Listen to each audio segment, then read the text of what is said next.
Hello everyone. Welcome in if you're here a little bit early. We have some exciting new stuff today for the world of Elestrals. We had an Elestrals premiere not too long ago, a couple days ago actually. We're doing this a little bit early. What's going on, Dr. Vic? Hello, Claus. What's going on? Short. Hello, my goat. 7. Yo, Helen, hello, good to see you. Helen, how are you? I know I interviewed Brewlock, but oh my God, how are you feeling after Centaurbur's W?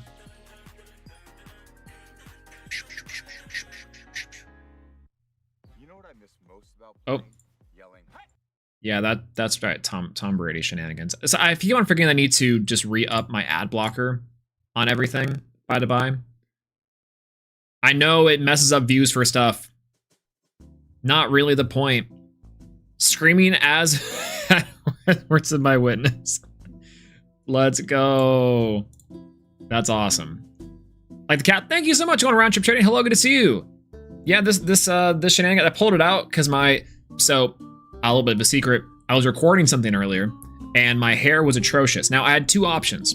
I could have gone one, straight to the gym, worked out, done stuff, or and gotten my hair, done everything like that, or I could put on a hat. Now I don't have a normal hat that can make this work, so instead I busted out the beanie, and I don't usually wear toboggans actually. That's something I'm not really usually into. Hold on.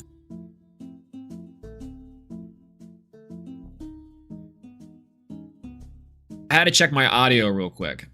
I had to check my audios just make sure I'm good. It's not ridiculous enough. It's pretty ridiculous, I think, but maybe not exactly enough. I'm sure this is doing something for someone out there, by the way, this sort of like swoop beanie shenanigans I got going on. Not to say that this look would have killed back in, I don't know, what, 2008? But you might be a little bit into a certain type of music. I'm just saying. Just saying, beanies are great. I love them. I underrate a good beanie. Most of my beanies never fit. That's my problem, is that I never had like a good sized beanie, but it also, I don't have the face or the hair for hats, I think is my thing. Right? I don't know. But we'll see. And yeah.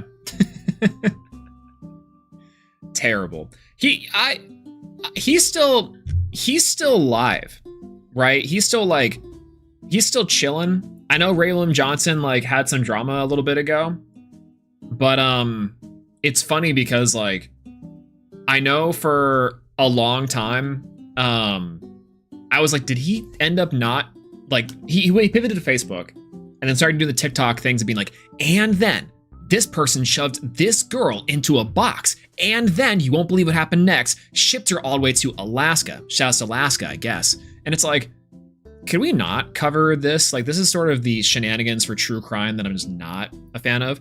Big streamer crushes small streamer. Yo, what's going on, Cobalt? Good to see you. Hello. So is Gamerman live with this? Here's my thought process on this, just by the by. I didn't realize they went live. So spoilers, I'm usually like a little shell up until this time. But today, I'm not going to be going over every single deck. I'll reiterate that in a little bit. Now, I'm actually only going to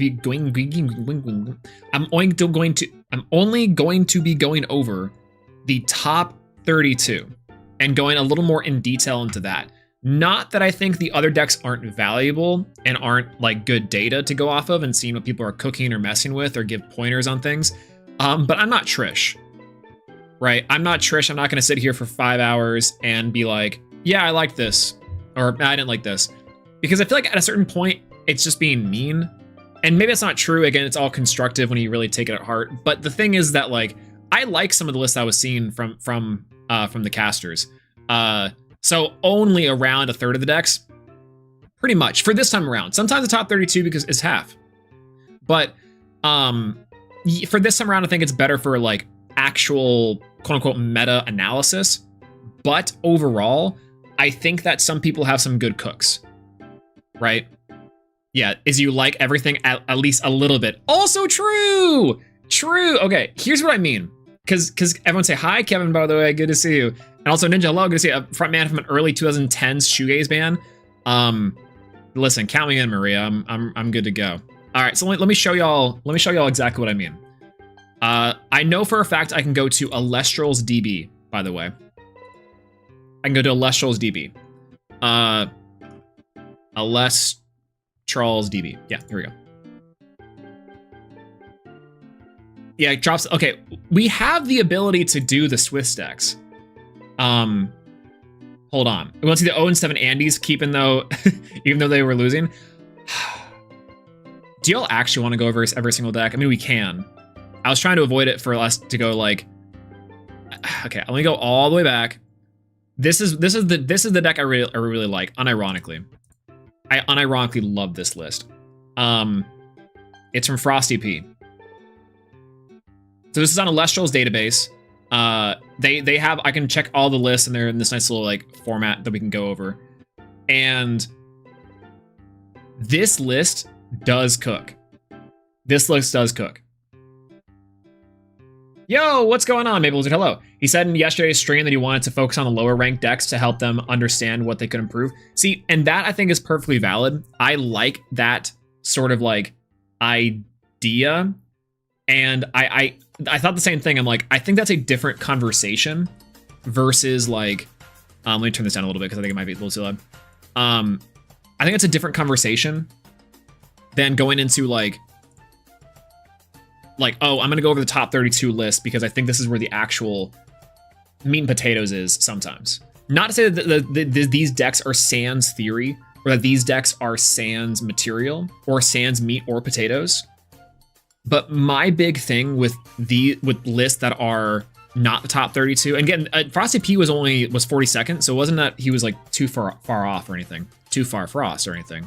But it's only that like I like the theory behind a lot of these lists, but where these decks can improve are going to be in the theories and also in the construction of the top decks. like the top 16s and top 8s lists from everything. These lists contain and house the same types of theories and the same types of like deck building advice that I could give to someone going like, you know, we'll go back a little bit further. Like someone going like, I don't know, like Cinder Shades 56, right? I think looking at Cinder Shades list, I can see what they were trying to do. Mill. Sick. It's an Apollo deck. I like the theory behind it. That's awesome. I could not necessarily tell you how to improve this list other than maybe it's just mill, you know? Like, I don't know. So part of it's lack of my own knowledge and understanding of like some of the more niche stuff that might be on the fringes. But also in the fact that I genuinely like a lot of these things. I cannot say for myself for certain, like, oh yeah, you should have put Falfaros in the main or whatever. 6-7, exactly. Like I don't know. So part of that is because I don't want to pick on people who like didn't quite convert. I don't want to give binary information and say like this thing bad, this thing good, this thing bad, this thing good, because that's never been my flow. And I also think on top of that, I mean, this is sick. This is a cool theory. What do you mean you're playing 3 copies of Lunar Phase plus the Lunar Eclipse, plus you're playing Lunar Phase New Moon for suppression, and you're playing the dogs, plus 3 PTA? Okay, one construction thing about this side deck's gnarly, is that you probably could have been playing Synectar here, right? See, that's like the most advice I could say is if you're playing Poison Tipped Arrow, to give a mouse a cookie, go and play the Synectar, and then if you're playing Synectar, you might as well play Poison Tipped Arrow in the main, right? That's about it. It's that you're playing like PTA in the main, and you're playing like you're playing PTA Artemis' Arrow in the main, PTA. So you might as well play PTA, and you might as well play the Synectar. And if you're playing Synectar, you might as well hit exactly. See? Yes, got it. Can I have a cookie? Absolutely. Hey, I'm making cookies sometime soon. I owe someone close to me cookies. So absolutely. What's going on, 6, by the way? Hello, good to see you. How are you feeling after the ban list? Health check on 6. Yo, Bo, by the way, good to see you, by the way. Hello. I'm gonna say hi, Bo. Send me one? Oh, I got you for a batch. Hell yeah. Since the last cookie stream, Dr. Barber, you're telling me. I'm dead inside? True. Meets full time. Yo, what's going on, Law? Everyone say hi, Law. Have we had to determine the new Coastalith can compete with the original? See, I don't think we have actually done Lifestream cookie stream. You're right. Yo, it's GarBK. Hello, good to see you. Hello. All right, so we can, if anyone has like specific lists, how about that? If anyone has like specific deck lists they want to have me look at that are below the top 32, we can do that. But for the most part, I'll be looking at the top 32 decks for today. If anyone wants to tell me a placement, I'll look that up on Elestrals DB, and we'll look at the theory. We'll talk about some changes. I'll try to decipher what's going on for some of them, because I do know some of them are pretty out there, and so we can do that. I'd be down to clown in that regard. However, I'll be focusing predominantly on the top 32. Just to kind of give some reasoning and rationale behind something like that, right? But yeah. If you make a cookie, can it be cut by Coastalith? See, that's always going to be the question.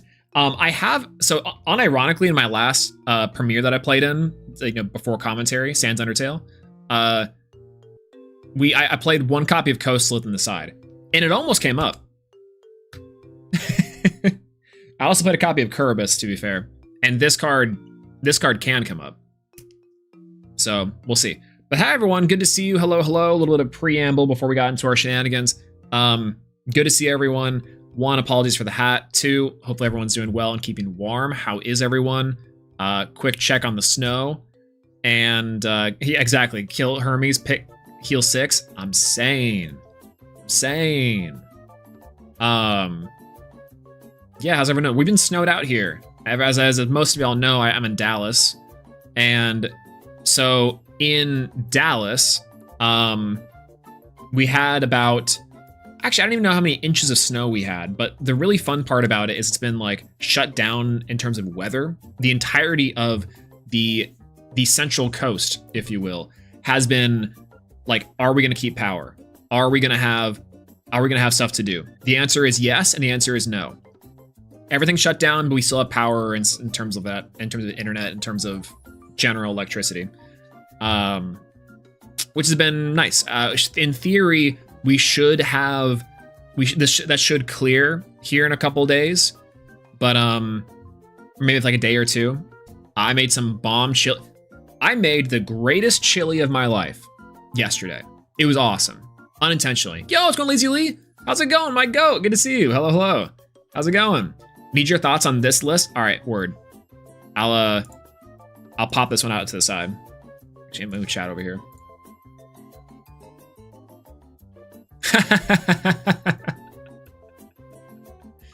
Yo, true. All right, word. All right, I can do this one. Easy peasy. I made the most insane and accidental chili of my life. It was so accidental, in fact, that I wasn't even sure if I was going to be able to like replicate it again, because I want to make the same chili again. I just had a bowl of it, and it's, oh my god, it's so good. So what I did, normally when I make chili, the chili I've been making for a couple of years now is with like habaneros and with jalapenos, like a lot of spices. And it's also, instead of, and I don't eat a lot of red meat, so I swap it out with either turkey chili or with like ground chicken or tofu. One of those three, and depending on how you make it, it's gonna be there. I need to develop this current recipe with some of those, but we'll get into that. The point is that I sat there, chili sauce on my titties, and I said, oh, I can't go to the grocery store because it's frozen over. I forgot the jalapenos. I forgot the habaneros. It's over for me. Why did I start this pot? Why am I browning the meat? Why am I adding seasoning when I can't even add the spice? So I decided to be like, you know what? Screw it. I'm just going to go and into my cabinets, into my fridges, and see what I can put in there. So, diced onions, bell pepper, easy peasy. We can add those in there. The spices, outside of the normal chili spices, you just kind of like dump a ton of it in there to make it flavorful. It's good to go. I also did not have any stock. I'm out of stock. I usually keep some around, and I don't necessarily, I forgot to make some or keep some around, so I decided to improvise. So I make it, I start going from there. I had this like, this spicy ranch seasoning packet that I accidentally got from an Instacart / like a delivery order, because I make a pot roast with a normal ranch one, and so they gave me the spicy one. I haven't really been needing it in a while, so I tossed it in there. And then I also had some better than bouillon veggie, better than bouillon for a different recipe I was developing, and that tastes amazing. That tastes absolutely insane. So I added both those two things in there. I amped up with some hatch chilies that I had a can of. I did more black beans instead of, I think I usually do like a combination of black beans, kidney beans, red beans, and something else. And so I did black beans, red beans, and more black beans. Let's see. I sometimes do zucchini for a little bit of filler and kind of chop that in nice dicey. I didn't have any of that, so I forgot that. And maybe that's the thing. That's really the issue, is that I have less veggies in there, and so it's better. No, that's not the lesson takeover. But it was so good, and it's delicious. It's super easy too. You just toss everything in a pot. You season it as you're going. Remember to add seasoning in layers as you cook, and then go from there. Again, these improvisations were delicious. And I cannot explain to you the difference in like, yeah, this is pretty good chili I can have with maybe some tater tots or like some bread, and I can like jam out some rice on this. Sure, why not? A cinnamon roll or two from the Midwest. To this sort of like, man, this is tasty. I almost am going to get a second one. The third thing, and Kevin, thank you for reminding me of it, is I added imitation bacon bits. I have that for another recipe I was developing, and I was like, throw it in there, who cares? Apparently game changing. It's awesome. It's so insane. But yeah. Anyways, turkey chili, good. I recently replaced bacon with chicken bacon in my diet and never looking back. Oh. Okay, so here's the thing. Yes, turkey, ground turkey chili, ground turkey is good. I like ground chicken better, and it's like as like I don't know, it's slightly, I don't know the difference actually. Some people say that ground turkey is less fatty. I don't know if I agree or if I know that to be true. But for the most part, it's to me no difference. Maybe like a slightly taste thing. They also brown differently. Turkey might be leaner than chicken, so it's maybe that. But chicken bacon is OP, man. I think chicken bacon's pretty good. Turkey bacon is just fine too. I think turkey bacon is actually fine. It depends on how you're making it, but I really liked. There's only one brand of like veggie bacon that I've enjoyed. I eat a lot of vegan and veggie stuff. Part of it's because I need to learn myself how to make it. And Costco chicken bake, oh, pog, legitimately. I think I could do that too. Wait a minute. 5 big booms. Sandbastic, yo, what's going on, PK? Good to see you. I know, isn't it kind of criminal they didn't have you on the mic for that one? The one time Brewlock decides to pull up with probably the craziest sleeper list I've seen of all time. Isn't that insane? Isn't that absolutely insane? Whale best deck, whale. Yeah, I know, right? So here's the thing about the whale too. I think it's so funny that everyone was like, fish is the greatest deck of all time. This is the 5 stuff. This is what's happening. And some of the best decks in the room, by far, bar none, were not the fish list we'd be expecting. Some of them were, to be fair, but we'll get into that here in a second. As I'm padding for time, but for them, I don't know. He won with all Earth Ascensions I was cooking with. I'm so happy. Legitimately, whenever you were cooking me with that list, I was thinking, I'm like, no, I can see how Brewlock's winning this. But I also think the deck is just unreal. It's unreal for so many weird reasons. It's like, number one, 20 Spirits is a meme. That's a meme deck. Brewlock. He's also, okay, so the Thanos Stone challenge, where you top with a spirit deck of 20 of each element, he's on his way. He's got the Earth one. He just needs the other 7. And I think it's possible. 20 Earth such flex. I'm saying it's gonna make a Huna hello, by the way. Hello. Yeah, I legitimately. It's so cool. I'm gonna cook him at locals tomorrow. Hey, also shout out to Trish. Is Trish going to locals again? Is he back? Is he doing Worlds Prep? It's just gonna like sneak up on us and go like, poosh. One thing that's factual for Earth decks, all we need is us. True. Yeah, I think the first mono spirit list at Win an Event ever. I think Win an Event, and also not to top. I think the first top was Dialis with Solar back in the day. He only shows for regionals. My goat. What? What? Absolute Cinema. That's the goat I'm known for. I heard he was traveling this weekend anyway, so that's maybe part of it. Shouts to my horse, shouts to my goat. But yeah, so a couple of things I was sitting here on. 1, the chili. 2, I need to try chicken bacon a little more. It's been a couple years since I've had it. I'll definitely need to try it.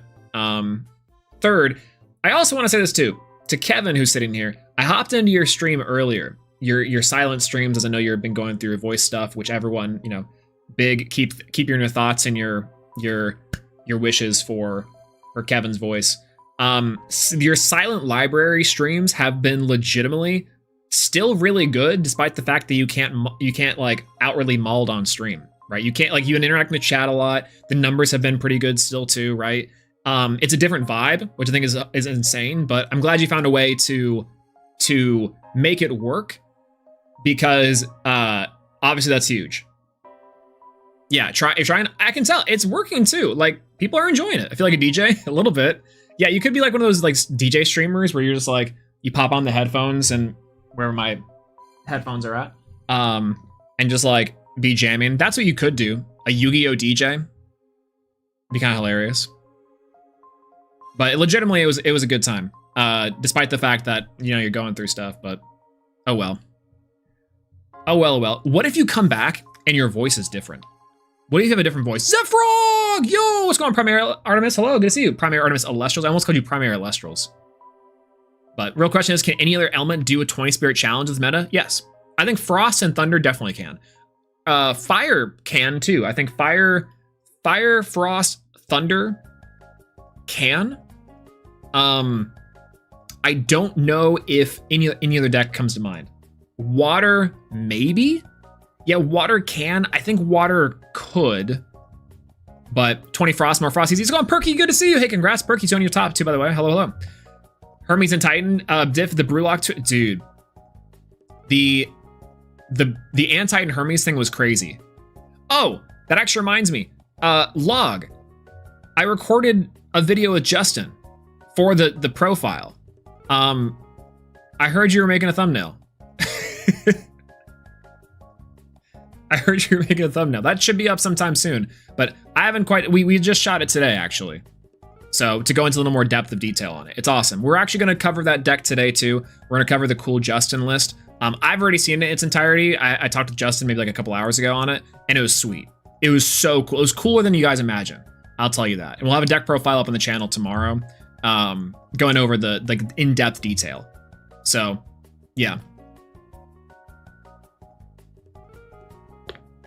It goes him up. All right, word. I'll let him know to reach out to you. Yeah, it was awesome. Earth can 20 lunar. I don't know if 20 lunar can. I guess that's fair. So, what elements do y'all think can actually compete at a 20 spirit challenge? Actual 20 spirit testing material. I'm saying Earth, Fire, Thunder, Frost. I'm saying about half the spirit pool can. I don't know if water can. Water probably can. It's very close. But water's probably on the B tier of it. What else?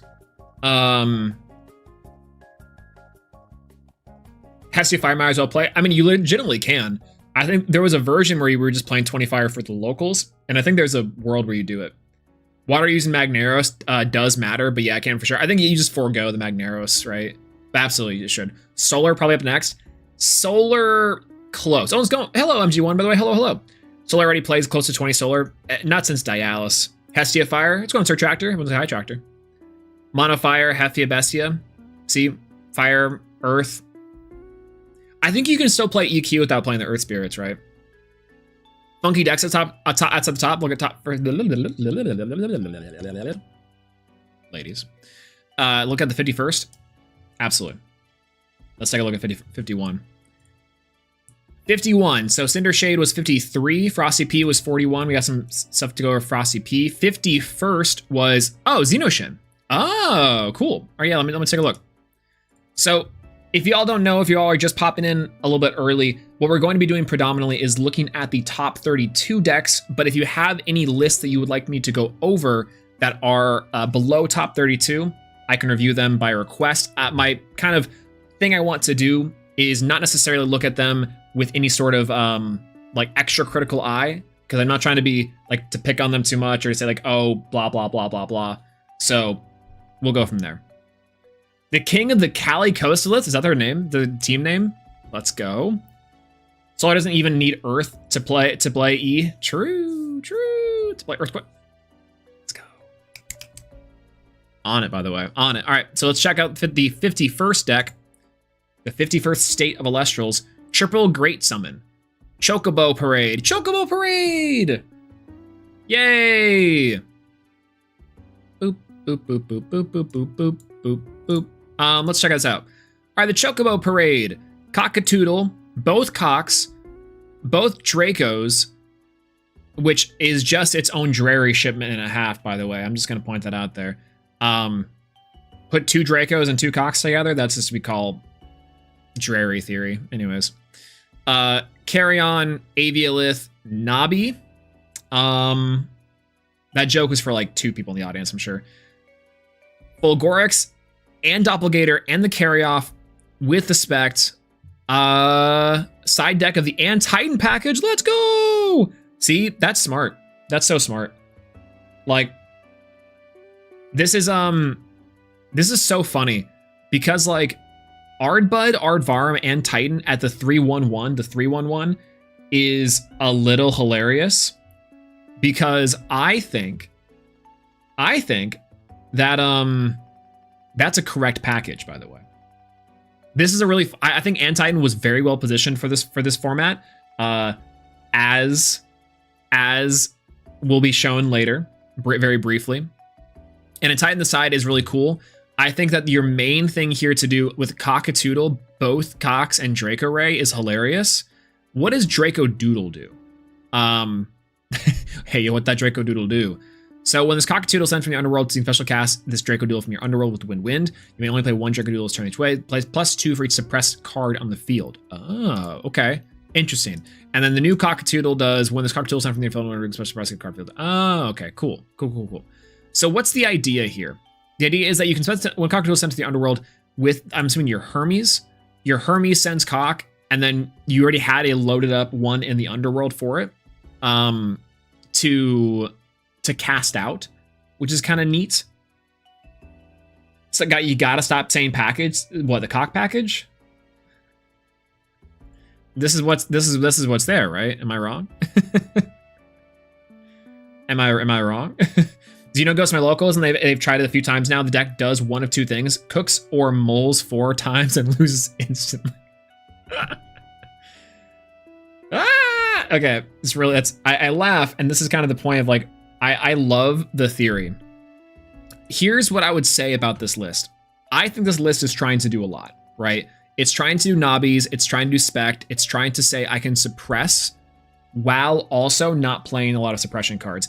I think that, yeah, Ninja puts it best here, where it's like, I think this Altar of Stars could have easily been Monsoon, and then I think you maybe swap the Nobby package or full Gorix package for like something else. You could even play Dense Fog in here if you wanted to, because you could Dense Fog first and then do the Draco Doodle stuff after to make sure your Draco Doodle stuff is still live. And then because your opponent's cards are suppressed, it gets more attack. So there's like some lean one way or another into doing the suppression stuff that I think could really work. Dense Fog on the side, yeah, I think you can move that up to main. Oh, or the Artist PTA to the main. In fact, to that end, I think that you instead, this is a classic to give Mouse a Cookie shenanigans, because this can search a the 2 routes I would go with. Werepup can search the Shasta Frosty P. Werepup can search the New Moon. And Synector can search the PTA. I think you pick one of those two to play deeper into the suppression mechanic. Because there's a lot of cards and a lot of decks I think could really benefit off of the suppression here. The only thing that I think is holding this deck back is the tricky part between having Cockatoodle not be a 5 stat line, because you have to be able to find a way to boost this thing up. But I do like this package. This package looks very strong, but it also looks very big, you know? So I think that's one thing.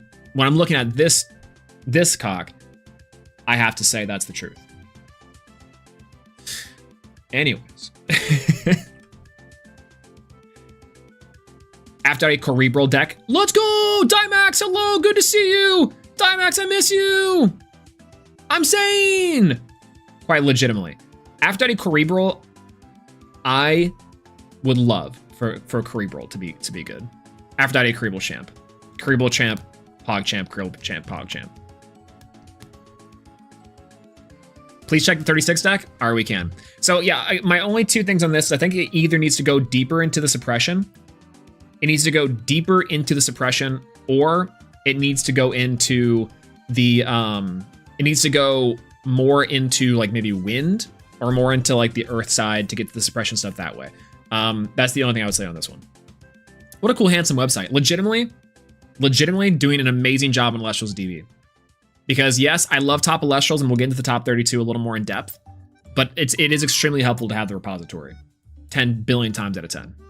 10 billion times out of 10. Yeah. All right, checking out we're gonna go with 36 and we're going with 53rd. So we're gonna go with 36th, which is a little more up. Boop, boop, boop, boop. Cobalt. I'm sick of 6-7. We're playing 5-8s. Yo. Okay. So here's the silly part. I like this deck. Let's check it out. We're back to 5s. We're saying we're going to build wide with 5s, and every deck is effectively a 5. We're playing the Wasp Ivy because you will just see it in a Hard Ascension. That's pretty solid. Your 1 Foamy is really funny, I guess, to search out your 2 Joblin. So you're playing 3 copies of Joblin. At that point, you might as well just play a 3rd copy of Joblin if you're not playing Aphrodite, right? I guess you're playing the side 2 more Foamies to search your Joblin, but or your Drakian or your Waylance. Hilarious. Let's see. 1 Morphrost to search raw 2 5s. That's all you need. Yeah, all you're looking for is to do 2 5s. So here's what I will say about this list. But if you side the Waylance, you're siding 2. True. Here's what I'll say about this list. I think this list is genius for one reason. This list is not a 5 and an 8 list. It's a 6s list, but just raw 6s. I think you play stadiums here. I legitimately think you play like either Joltons and Brummelinxes and Joltons, Brummelinxes, or the Glimbats. And your idea is that you just misenchant some of the bodies. Like you misenchant the Morphrost because it's just the consistent conga line of dudes and your Lumarus. And so you do that to make it a 6 body. And then you can like do some other things. There was this legit 6 list in the premiere. I tried to do 6s with the Brontiglow deck, and I think it actually is also really solid. But yeah, you just misenchant things to play with stats, I think is the idea. And you have your Fish Engine as your back end here. I like this theory. I think it's a little goofy. And maybe high committal. Is it slow? I don't know. Did this deck feel slow? Because I can see this deck being like, let's go down. Yo, it's going to Risen. Hello, good to see you. Hello. Yeah, I played against this. It was wild. It's where every game I was against a different deck. That's the Cobalt special, is you don't quite know exactly what you're going to play it against, but you do know it's going to hurt. You do know it's going to hurt. Rise From is an insanely underrated card, by the way. I think Rise From on anything is going to be gnarly. Seemed fine every game I saw Lycan for my 1. Hence, that dems the breaks. That's the key, baby. Easy peasy. All right, so player A controls a Mustation, a Drakid, and a Temple of the Moon. Player A activates the Drakid effect targeting Mustation, then activates the effect of Mustation. Finally, player A empowers their Mustation with a Necklace of Harmonia. What is the resultant stats of Mustation? Okay, let me try to work out this. So, hold. This logic problem is actually something that's appealing to me. Hold. I think we can do this. Give me 1 moment to set this up, because I would like to have a stab at that.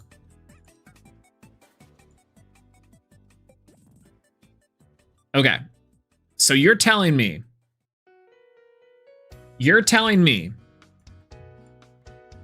a fish fried this rice. So I'm looking at a Mustation.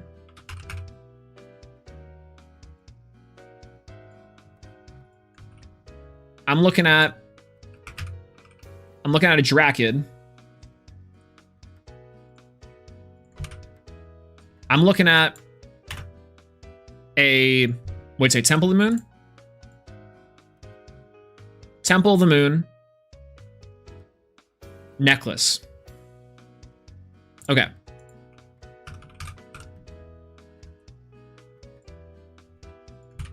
Temple. Necklace of the Moon. Necklace. And we drip our faucets. Okay. So I'm down to think about this one. All right, so we have to do like this. Oop, wow. Necklace. Sure. Temple. Wow. On the board. Drakid. Wow. Target opponent stats, right? Or target a 1 Spirit Celestial. Doesn't even matter what it is. Okay. Mustation under here. Now we're going to assume everything's properly enchanted. The real answer is This is a trick question. Nothing's properly enchanted. Everything didn't go through.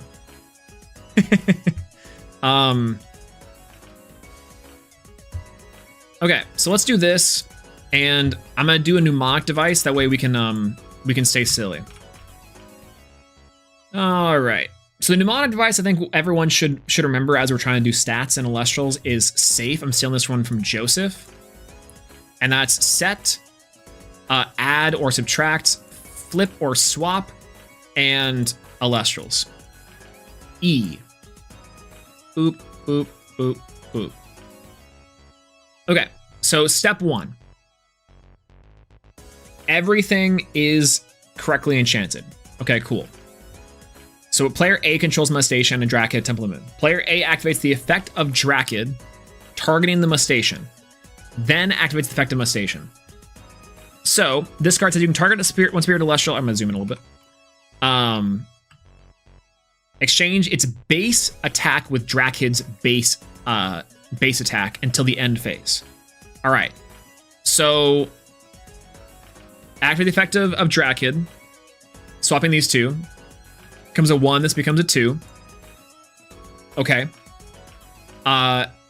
Then activate the Mustache effect to swap the Mustache with its end phase. Makes this a 6, makes this a 2. So 1, 1. So we had 2 swaps happen. That means that this swap takes precedent on this one, right? But it swaps its attack with its defense until the end phase. Okay.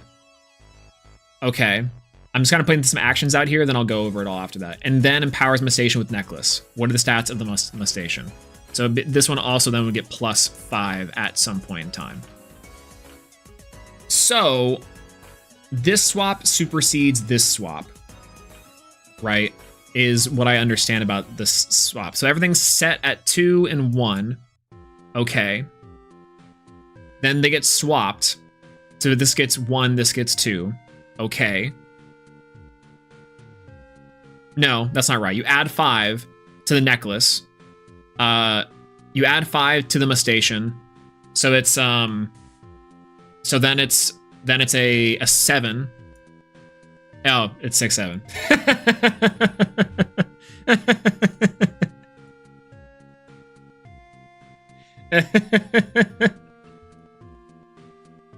It's 6, 7. I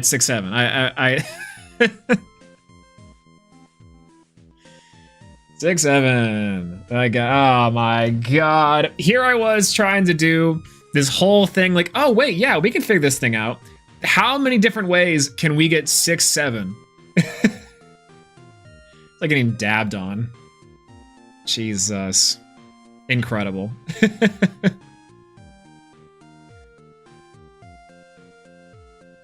Ah!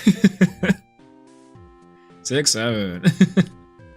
Not gonna lie, this actually did trip me up for a second, because you do have to add the necklace to it first, and then you have to add the necklace to the Mustache first, and then you have to go in with the stuff. Did you get Skyhawk with that yet? Did you get Skyhawk with this bit yet? If you haven't and he's not here, we have to do this.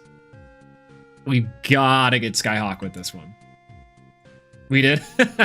Awesome. That's my goat. That's my hawk. That's so sick. I love that. Oh, Jesus. Anyways, to Cobalt's list, I think the only thing I would change is making this more of like a Stadium Wars deck. Because I think this raw stats works really well if the stadiums are at play. But other than that, I think the theory's solid. Rise from ties us all together for sure. We're looking at the 53rd place list is going to be Linkson. And then we're tossing in there as a well. I think it was Cthulhu Noodles for 53rd. Yep. Oh, it was Nick. That's awesome. You know what's crazy? That's a perfect one for Nick, because Nick loves those sort of like niche interaction points and like some of those like more drawn out things, like what's like Thyrisis and Ragement stuff. Nick loves that stuff. That is so funny. That is so funny. I love that. Thunder Removal by Linkson. All right, so this deck is interesting. Gambit, first and foremost. Let's go gambling. Big pog on this one, truly. But I like it. Let's check this out. 3 Electrifly, 2 Electronite, the Jolton, the Race, the Thunderstorm for healing, I guess, the Galvenom. What's in the side? Side is the Funglow package. Let's go! Man, go Funglow. Just put Funglow in the main. Put the Funglow charge in the main. So here, this is the really funny part, is I think I was playing a Signectric deck, and it got to Imperial fairly easily. All you needed to see was Thunderstorm Supercell or Thunderstorm and Funglow charged ascend into one of your 2-drops for Thunders. Thunder's got insane 2-droppers. So you just dump a 2-drop out. You can even do Electronite and go nuts. Electrifly is effectively Boombat, and you just play it like that. So you play Gloombats, you play Electriflies, and you go like Ascend, Disenchant, Search, and it's like the way to go. Yo, what's going on, Jester? Hello, good to see you. Hello, hello.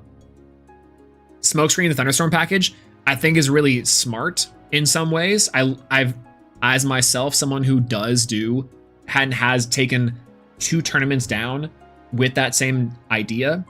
I like this as a concept. This is their first premiere, by the way. Banger concept for the first premiere. That's the cool thing I like about a lot of Elestrals decks and a lot of Elestrals players, is they sit there and they're like, oh, I'm gonna come up with like the most insane brews possible. And it's like, it could be so close. It could be like super close, because this deck is right there for theory, and it is legitimately like there, I think, as far as a first time premiere goer goes. That's awesome. That's so sick to learn. Work has me working 12 hours days. Yikes. 7 days a week, so I just had time to play. Hey, big ups. It's awesome. And also, hey, you're telling me I've barely had time to play myself. You should look at Bereku's list. Oh yeah. That one. Okay. Can I tell y'all a story about the Bereku thing? I'll finish up my thoughts on this list. So my big thought on this list is that the theory is very sound. Magnetic Force Field I would get rid of, and some other cards I might get rid of. Gambit's super sick, keep it for the hype.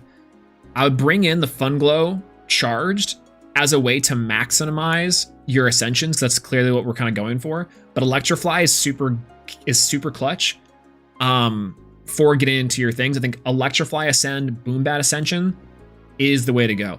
Shout out to the Australians on this one. Boombat, like you're playing Boombat wrong.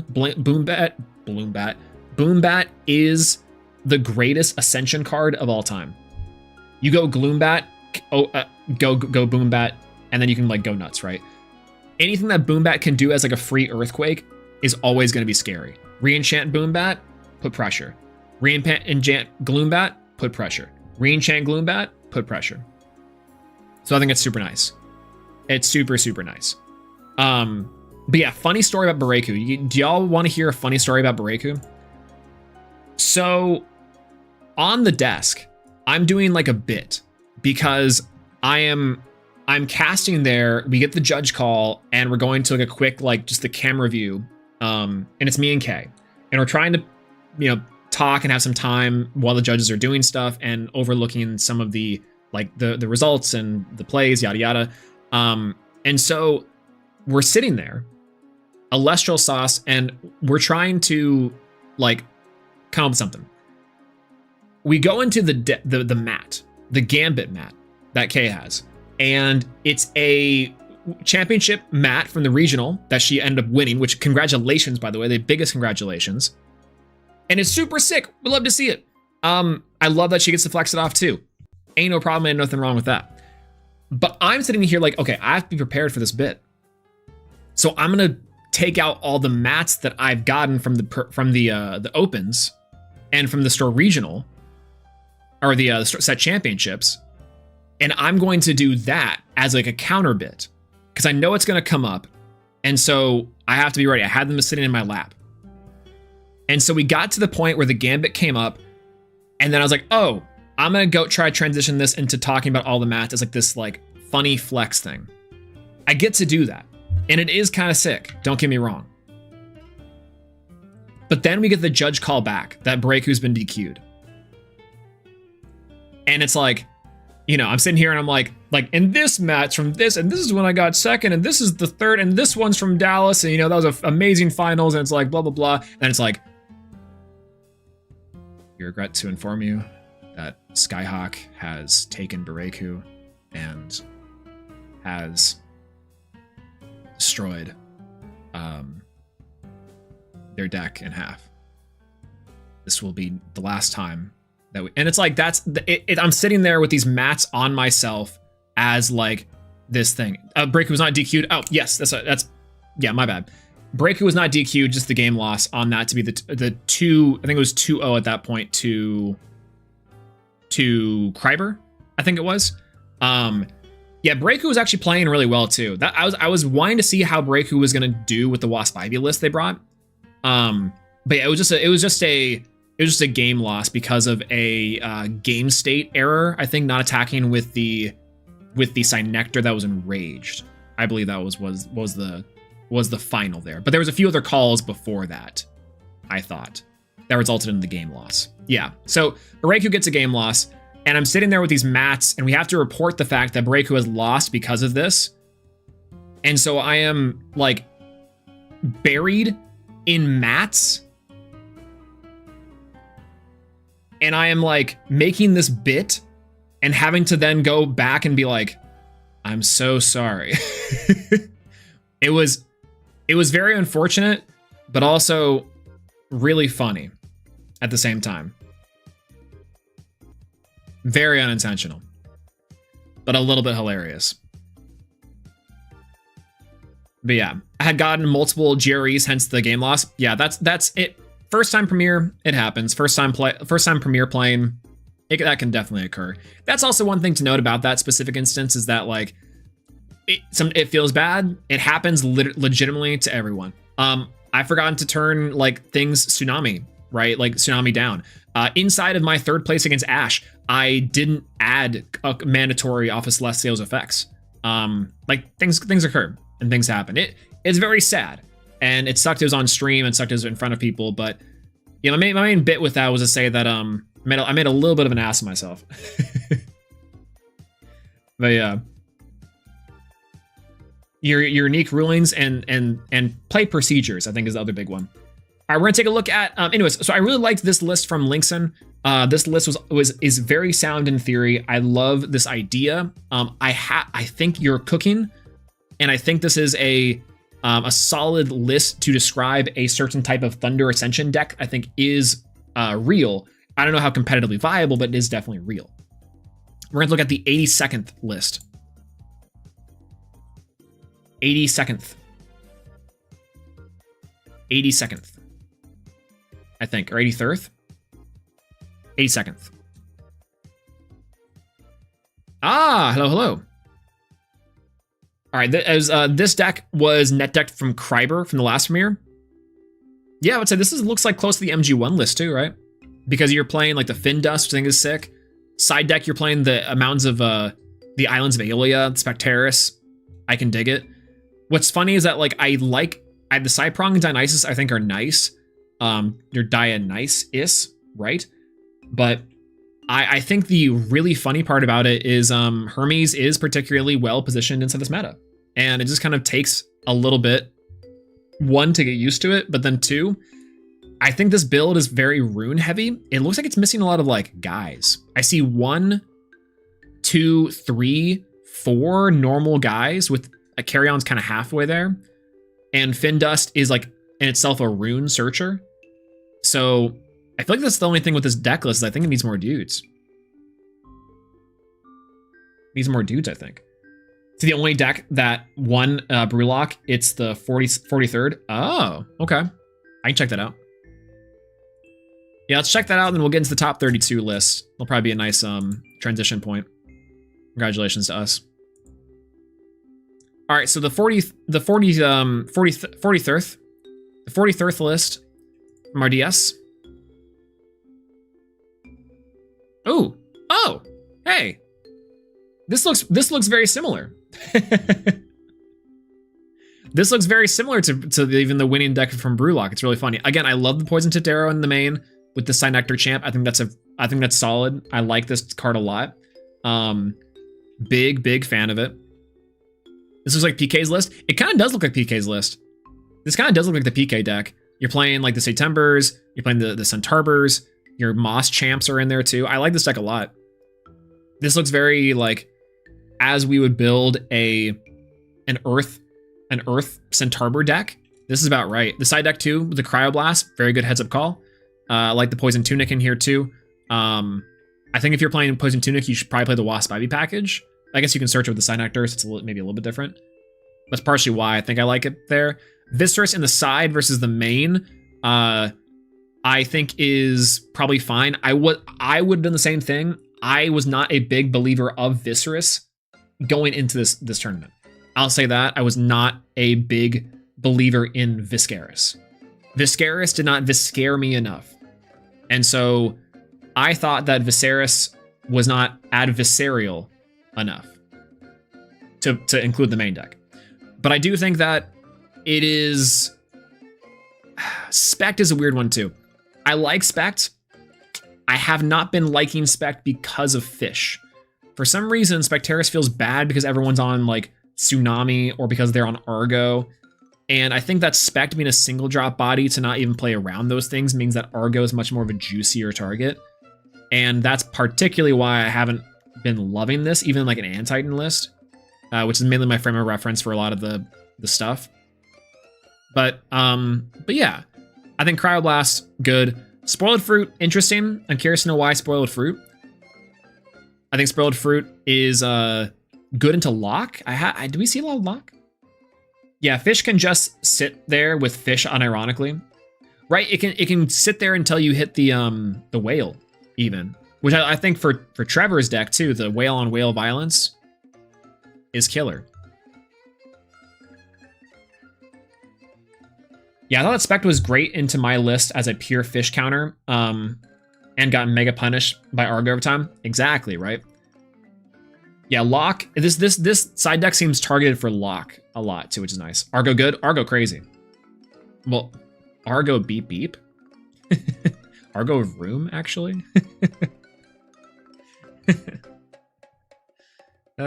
Terrible. Hold on, I gotta check my audio again.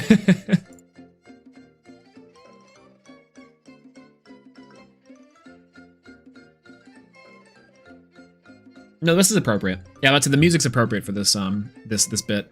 But I like the this seems like a more what I was playing against PK, which was also still cooking me, by the way. And I like the idea of some of these cards from the side into the main. Pandora's Box I'm still so flippy on. I don't know if I love or hate this card, truth be told. But there's that. Argo Space? No, no Argo C. I just didn't have... There was no Argo Space. No, it's not space. True. All right. Let's take a look at some of the list, by the way, for the top Elestrals. If there's any, once again, if there's any ones you want me to look at that are below top 32, let me know. I'll take a pause to look at them, and we'll go over in some thoughts and opinions on them. My point of this one is to look at some of the things the decks are doing in the meta to kind of get a quick study on some stuff, maybe get a little bit of a preview into what people will be testing with and bringing to Worlds, as well as the next premiere on the 7th. For anyone that's going to be playing on that, give some of my insights and kind of deck building shenanigans on that too. We're gonna be using top Elestrals for this, but elestralsdb.net is what I've been using to review some of the lists that we've been peering at so far. It has every single deck, not just the top 32, but I'll be focusing once again on that. Major reasons why are for a couple fold. Number one, I think it's more constructive to just like encourage exploration in a lot of ways. And I feel like the decks that are not necessarily converting into those top 32 slots, what ends up happening is that they are just so close to being able to, but might be a couple cards off in theory. Alternatively, they could be maybe way too out there. But I don't necessarily think it's that bad of a thing to do, is to just hyper experiment or to say like, these are the only cards I had, or this is my first premiere. There's a lot of reasons for like some decks or some casters underperforming or not converting. And I myself have like quite legitimately gone like what? Like I went my first ever tournament, I went 0-5. It's hilarious. And I went 0-5 in the best way possible. Now, are you playing or commentating at Worlds? I haven't gotten confirmation about Worlds commentary yet. At the moment, I am playing. I don't know if we know any details about commentary yet. And I'm not even being like diplomatic when I say like I can't confirm nor deny this. I have no clue at the moment. That's something that I imagine as we get closer to the date, we'll find out more, or like if I will be specifically finding out more. But I imagine it's going to be like K, MBT, and maybe PK, or they're going to add like Dan or Shady. So I don't know. I honestly want both from you. Hey, if they will allow me to commentate and play, that'd be hilarious. If I scrub out day 1 and I can be on the desk for day 2, I'd be down. I might float that offer by and say, hey, I'll bring a suit. If you guys need a master of ceremonies or need like production, I'll do it. That sounds awesome. If I end up scrubbing out for day 1, that sounds awesome. So I guess if there's any Elestral staff listening, that's my offer. Commentate your own matches.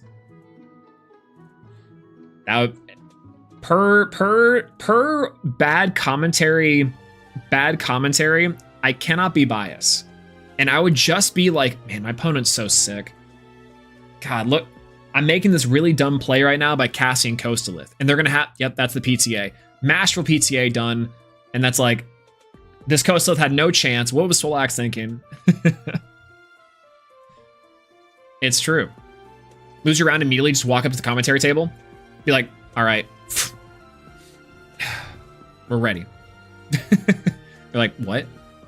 Put me on stream. You're like, no. It's like, I'm like, dude, I lost. This is all I have left. Wear a GoPro and a lav mic. Yo, is there any sort of, I don't know if there's any sort of like policy against like filming your run. I guess in theory that could be something you do like as a bit, maybe for like content wise.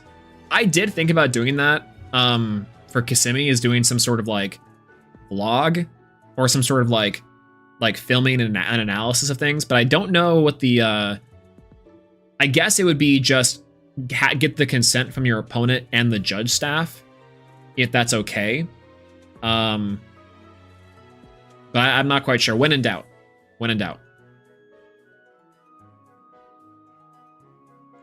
Yeah, it sounds like it'd be a fun for Tuesday casual, but never again. See, exactly. To commentate my own match while it's happening, I'd have to be able to find a way to do like a ventriloquist voice. All right. Anyways, let's pop in. We have on topelestrals.com. Whoop. We have the top 32 decks from one of the largest premieres inside of Elestrals history. It is a very large premiere for a couple of reasons. Actually, I'm gonna turn this into different music real quick. And grab that loop.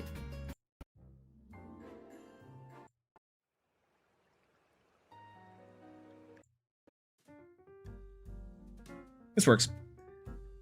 All right. We're going to be over these top 32 decks. We can go into a few other decks and deck lists. Actually, I think I might have one more to look over in our shenanigans. I think it was Trevor going into, what was it? 57th place. We'll look at 57th place real quick before we pop into this. 57th. 57 severed. Kiers. Right. Before we do anything else, we do have to talk about Kiers' list real quick. So Kiers' list, I am become death centered to Tartarus. There was a lot of Chronodile in the event. That was one of the, I think the top represented deck. And this is very similar to a list that I know Caleb and Jay from the Coke Collective were also kind of playing and looking at. Number one, I love Drops of Leaf. Drops of Leaf, my goat. Let's go. It's just Nog. Drops is just Nog turbo again, especially in a deck like this where you can shuffle back away your bricks like Chronodile. That sounds awesome. In addition to that, and as for Fargo Argo, you can search every piece of it with your Togwa, which is kind of nice. I think what's so interesting about this list is it's a very similar thing to the Lockagon list I was playing for the last premiere that I was able to, right? When the fish Tartarus deck, or before Leica Void was sent to Tartarus, right? Or reback into it.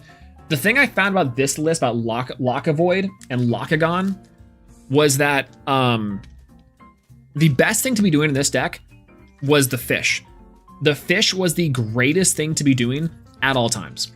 There was nothing else I really wanted to do more. I hardly ever needed to hard ascend Lockagon. I did it like once or twice and it came up. But similarly, that's I think why this thing here is like this, where I can say that maybe Chronodile isn't really that scary because you're effectively managing Chronodile before you even get to Chronodile. I don't know if that's true, and I don't really know if that's like necessarily correct, but my theory on why Chronodile is not performing is because every deck has answers to going tall, and you oftentimes are not getting there fast enough. I don't know if that's true. I really don't, but we'll see. Go read the Trish copy pasta. True. Drops leave my go. Hi, Adam, by the way. Everyone say hello, hello. Good to see you, and congratulations on your win in the previous premiere, by the way, too. And congratulations on your top 8. By the way, I think that was super killer. I loved watching your feature. I had a lot of fun with that one. Unfortunately, getting Zephrogged. I made a joke on stream that I was like, this is gonna be like the Plucky moment. I can guarantee it. I felt so bad. I love that Zephyrog won. I hate that it had to be used on your power. It's like getting it. Oh, you heard it? Okay, cool. It felt so bad. It's funny because like these hype moments and getting memed on a little bit is always fun, but it sucks to be like the person that gets got by it, right? That's always like the really silly part about some of these things in Elestrals, really any game. But it's like, oh, this is so sick. Oh, but Adam, great job. That was, the fish deck is killer. Insane. Previous champion Adam, by the way. And it's like Zephyrog. It's a hard balance. I couldn't draw a fish. I was noticing that like towards the end, it felt like the fish weren't biting on that, which is rough. No matter how many times that was like the nexusing back and forth to it. But sometimes you just got it like that. Yeah, sometimes you're Daigo parrying 15 times in a row. Sometimes you're Jaywong. True. It's so true. Let's go, Justin! Anyways, this list here, I think is hilarious for Drops of Leaf. Drops of Leaf is killer. I think Drops of Leaf is the GOAT still. I think Drops of Leaf will have its time. Not now, but eventually. Chronodile and Nomodile? I don't know. I think there's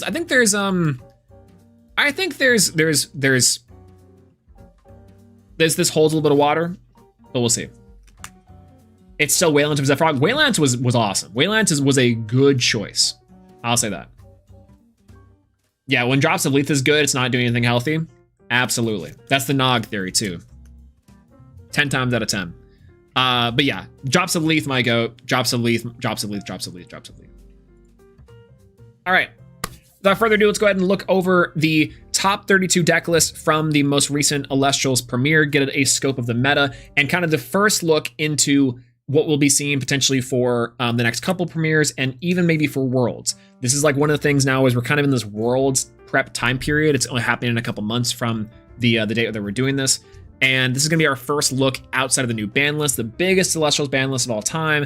It hit a lot of cards people were wanting to hit. It also hit a lot of really top decks, some consistency, some speed, huge things happening in Elestrals. But I I think also we've had some surprises. This premiere brought a lot of really cool things to the forefront, but also showed us that there is still some pretty dominant strategies and dominant thoughts that occur. So let's take a look at them. Let's take a big look. We've got top 32. We've got 16 decks to look at, and then we got 16 decks to look at for the top, or 8 decks to look at for top 16, 4 decks to look for top 8, 2 decks to look for top 4, and 2 decks to look for our first and second place. Of course, shouts to Brewlock for winning this whole thing on a 20 Spirit Earth deck. That's the ridiculousness. Let's go ahead and talk about Mr. Payphones. What I can see is a Frost deck. This is more Frost. This is more Frost with Rhino Sect. This looks very similar to Dribble's list, if I'm remembering right. I like this. I like this a lot. So the one thing I will say, and to scroll into the side deck a little bit, Chains in the side is really funny. I can see why people were playing this in the side. The Cryoling package in the side too is also pretty cute. How do I feel about this one?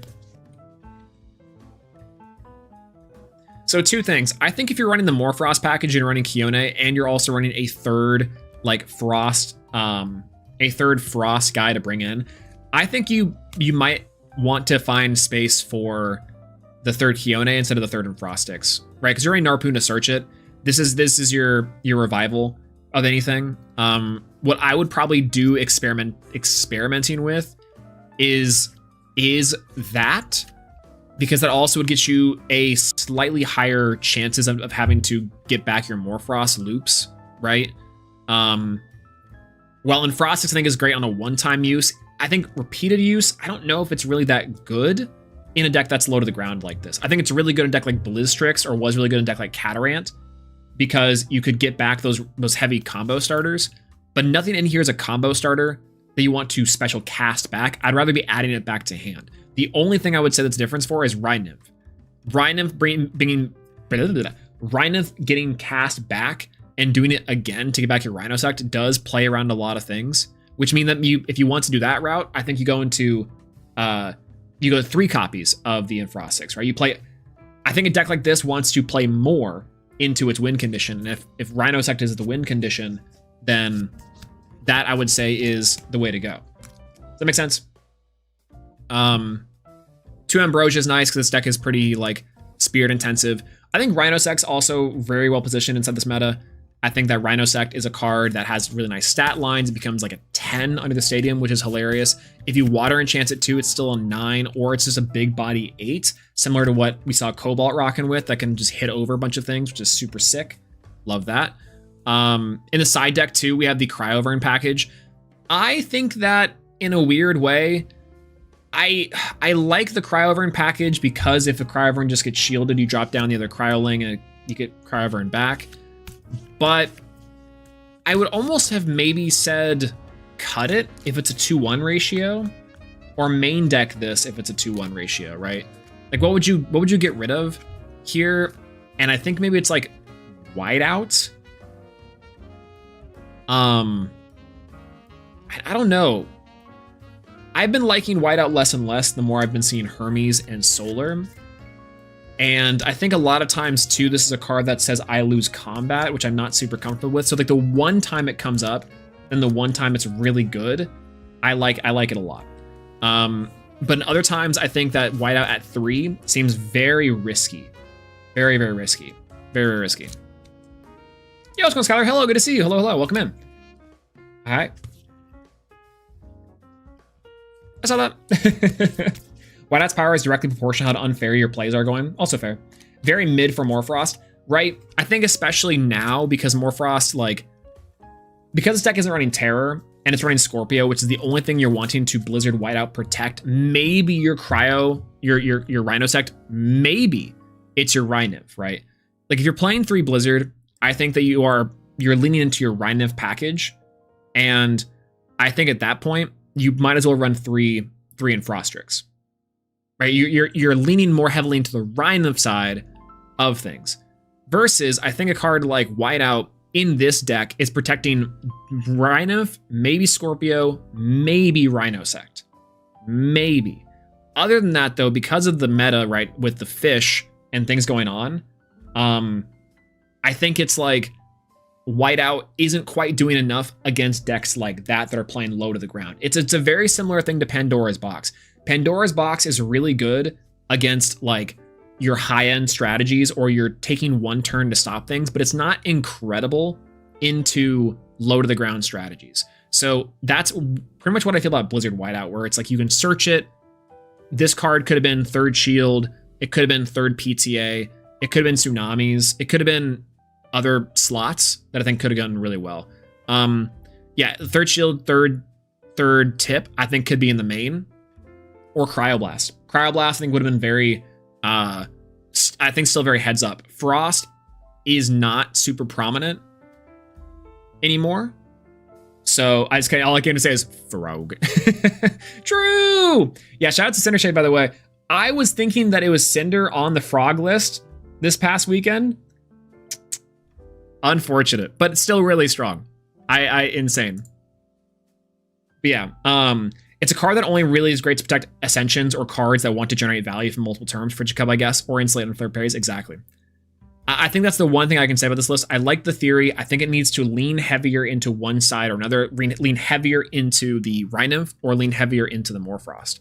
And it's kind of doing a little bit of both, but maybe not like being great at either.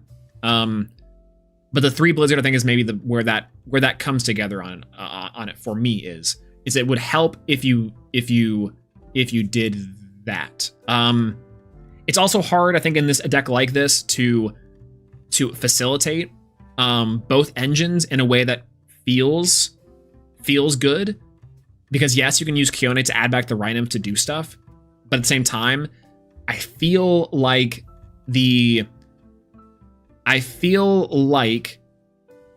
tightening this deck up just a little bit would make this thing feel really good. Though I think in general really strong. I like the idea. 7 Shadow with Champions of Zeus, it looks like. Let's look at this list. Ooh, this is a big one. Elechick of Zeus is not a good card. So when Elechick was banned and sent to Tartarus, we got the Champion of Zeus Elechick, and we will also be getting an Escape from Tartarus like concept that we've gotten before from the team. And so, like, I think Champion of Zeus Elechick is only good as like a battle trick if you're playing your Voltempest. So I do like the concept of playing a 1/of for a thematic reason. But I think you're better off playing the Amp Up package here. Same thing with Fulgori's Champ. I think because of Fish being inside the meta, Fulgari's Champ is... Gary is not raw statted enough. Whereas I think an Amp Up package into a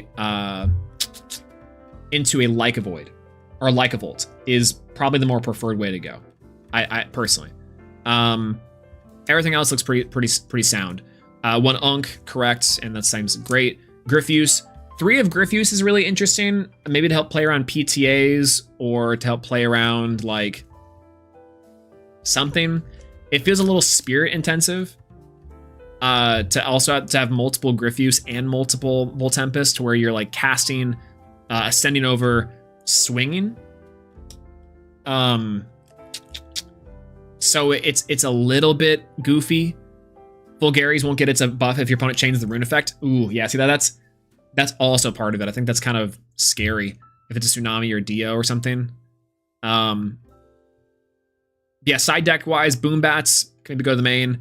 Divine Blessing, I think, is a nice card in theory. I don't know what Invoked Runes were really hitting with this, as there's a lot more Divine usage nowadays. Maybe Earthquakes for the 1/of to remove like your Voltempest is probably fine, but I feel like a lot more removal is Elestrals based. But I do like the concept of playing around with it. Champions is actually fairly competent against 5 Swarm, since the 14/7 jump scare is hard to get over. Yeah, 100%. Fulgaris was surprisingly good. I think it makes sense in terms of control, because in theory, if decks are running Argo, if they're running non-chainable counter runes, Fulgaris goes crazy. I think that Fulgaris goes crazy. Blessing cooks Ice Age, no one plays. True. I think Fulgaris goes crazy in the form where Shield and Argo is nuts. I think that Shield good. Argo, I think also really good. So that makes sense. I still don't love it because it feels like I am. It's still, I don't know, it feels like it's still raw statted on its own. Only good when I see it with Zeus. Yeah, it is essentially Lynx, and that is true. It gives Thunder a Lynx card. I still think yeah, I don't know. Fulgaris has gone crazy in testing. I like it, again, as a sense of control. But what does this card do other than your one of Searcher as an Equilinx effectively that a Lycavolt couldn't take care of? Because your Lycavolt would be like a 12, which would get rid of Argo. It would get rid of like it still loses to Shield. Yeah, stacks don't matter in this deck beyond the Volts. Yeah. Yeah, the 14 is huge, for sure. Yeah, if you don't see Zeus, then nothing in your deck does anything anyways. That's kind of my point too. I guess maybe the one weakness of the Champions of Zeus deck overall is just that. So I would maybe like to see Ambrosia in this list too, because I think this deck does get a little bit expensive. Maybe cut the 2 Gryffus, or cut 1 Gryffus and 1 Elichick for Ambrosia. Would probably be a little more comfortable for me personally. Probably could do as well with that. Yeah, everything in his deck is Hydrake, but Hydrake pops a rune. I don't hate that at all. I don't hate it. I think it is a little bit like, I think it's still a little bit underwhelming as far as raw dude goes. But I like it. This is the Fulgaris champ, 3rd Gryffus, and the Elichick are my only big concerns here. This is so much more constructive than other streams, deck reviews, just roasting people's deck building decisions. Oh, absolutely. Gryffus is fine. Gryffus is fine. Yeah. Your voice is charming too. I appreciate that. Thank you so much. I think my voice is okay. Sometimes it gets on my voice gets on my nerves, but I think Gryffus is the fine of the 3. If I had to say like one thing, is I do think it's correct to play a large-ish number, or to play the maximum copies of Volt Tempest. Gryffus is good, I think, as a way to apply pressure, but I think what ends up happening in a deck like this is you can just search it with Zeus's Call, which may be a little bit more expensive, but you know, I don't know. I'm with you though. Gryffus is fine. The cards that I would say are fine in this list are probably Gryffus. That's why I would say it's a 2 of, not a 3 of.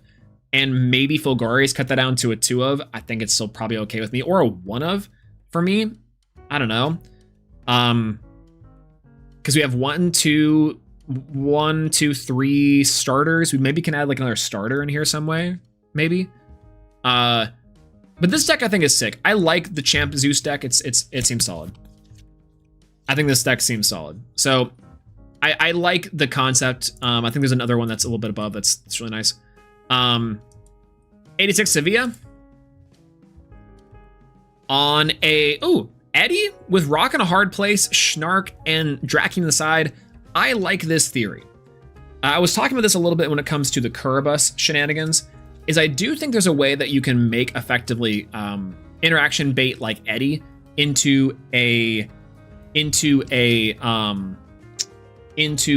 blah blah blah blah blah blah blah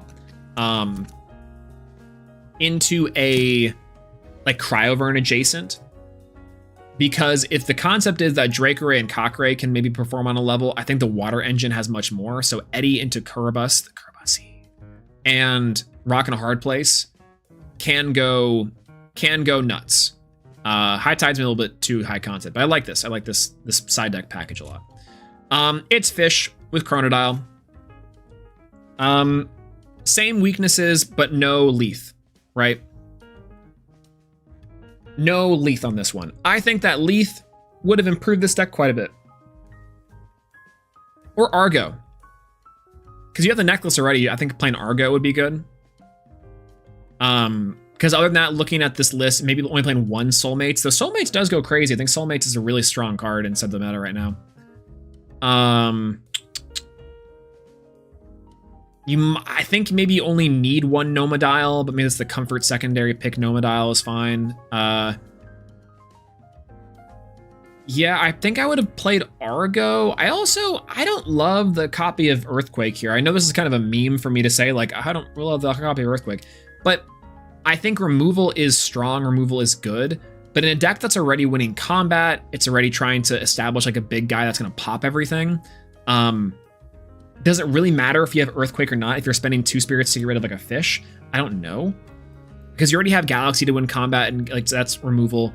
You have Nomadial into Chronodile, which Chronodile is going to pop something to give the same type of direction. So, I don't know.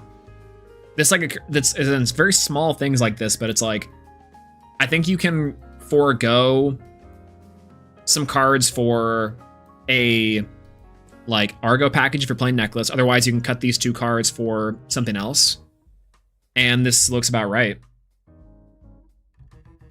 Yeah, EQ is good. Yeah, you'll just see it. True. Yeah, I don't know. This is a very similar list to the Fish stuff. Fish is hard. I think Fish is such a hard deck to talk about when it comes to being constructive about Elestrals deck building, because the Fish engine alone of Aphoros, the greatest Nexus card in the game right now, Aphoros, Champ Aphoros, and Magneros as a sort of resource loop with Aphrodite is such a strong engine. And Aphoros, Aphrodite, special cast Aphoros, search 2 cards is one of the best turn 1 things you can be doing right now. It's very strong. It's not hard to manage, but it is extremely strong. And I think, yeah, exactly. Fish, draw 2, swing 4, free Necklace is insane. Absolutely insane. And any deck that can be doing that, I feel like can be solid. So it doesn't really matter if it's Chronodile, if it's Capregal, if it's Kerbis, Eddy. I think that that can just cook. And that can be really strong. Overall, though, I think the tech of this one is a little more consistent with that you're winning more often than not with the Fish and then using Chronodile as a high-end finisher. But does the deck really need that? I don't know. So this one I have less thoughts on, but I think it's still fine. Yeah, it's Swarm, it's Burn, it's more, it does everything. The Fish does our laundry and our dishes too. Let's talk about Dweebish. Ooh. Okay, cool. Man, we're getting a lot better at deck building here. Top 32 Dweebish, side deck cards for Dense Fog. This, I think I maybe would have preferred it to be the OG Dense Fog. Though I understand the reason why. If this card is discarded, you can draw 2 cards. I think this plays off of Sippy Cup. Is there Sippy Cup in here? Sippy Cup is a Champion's discard, so never mind. I think Dense Fog, Elestrals don't apply. Versus Fish, yeah. Yeah.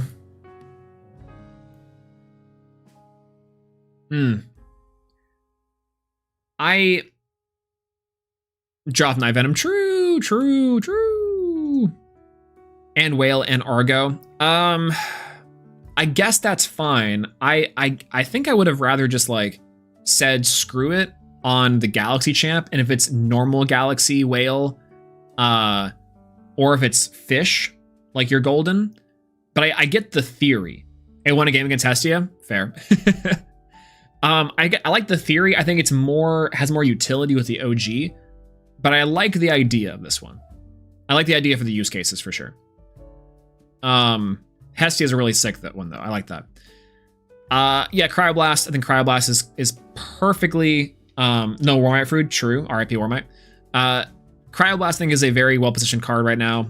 Bangers. So this deck list is straightforward.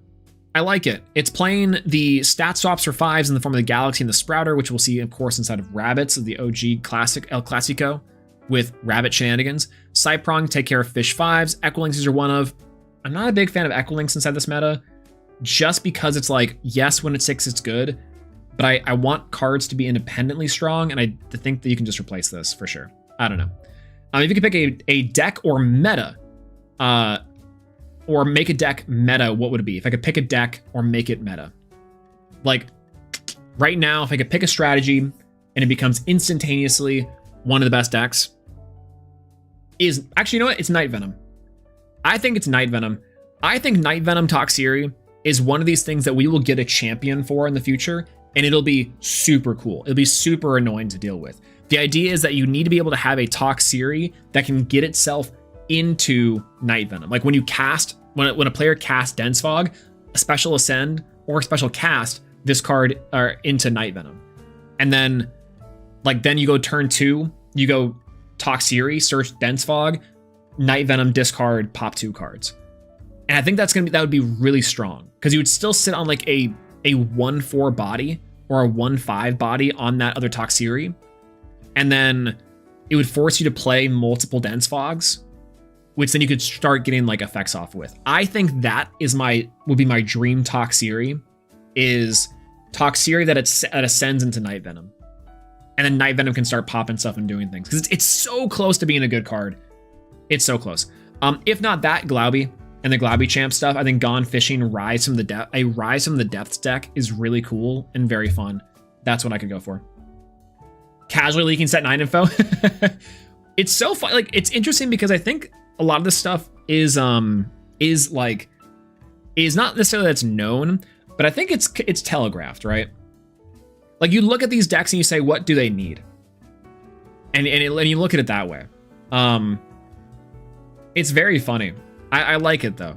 I like the idea. Yeah, depends on what utility you're preferring, stopping some non-combat related effects or stopping stadiums, artifacts, and lingering effects. Yeah, exactly, right? Also true. And so I think this card is both heads up and also like a little bit undertuned, but that's a lot of cards in Elestrals right now, to be fair, including things like the Dionysus Chalice. This card can be very strong. I think that Brewlock was playing in the first place list, but yeah. No one's letting Link stick. It's a fine at 3 TBH. You know, I can agree with that. 2-side Nectar champ. I think this could go up to 3 easy. Vis, powerful inclusion. Again, I wasn't sold on Vis to start, but I think Vis ends up being like a really strong card inside this meta. 1 September, 1 Centaur, of course. The Drataya is interesting. I don't know to what impact that Drataya had in a deck like the first place list, but I'm always so conflicted about Drataya in every list, because it seems like it's just so targeted. It's a big choke point of the deck that I feel like just gets P-Box, it just gets Gorgonsed. And there's not a whole lot of great Gorgons targets in here, except for your low to ground options, so maybe that's the point, but I don't know. Altar, I'm a little bit suspect on. I think that you could be playing Dionysus Madness in here as a way to oh, you are playing 3. I think Altar Stars could be something else. Like, I think it could be Tsunami, or it could be Pandora's Box. I think you can maybe play a 3rd Poison Tipped Arrow if you're playing the 3rd, maybe Side Nectar in there too. Just make this deck a little more streamlined, because right now it's trying to do, I think, stat swap stuff and Viscerous 5s shenanigans, but it's also kind of missing some consistency pieces to me.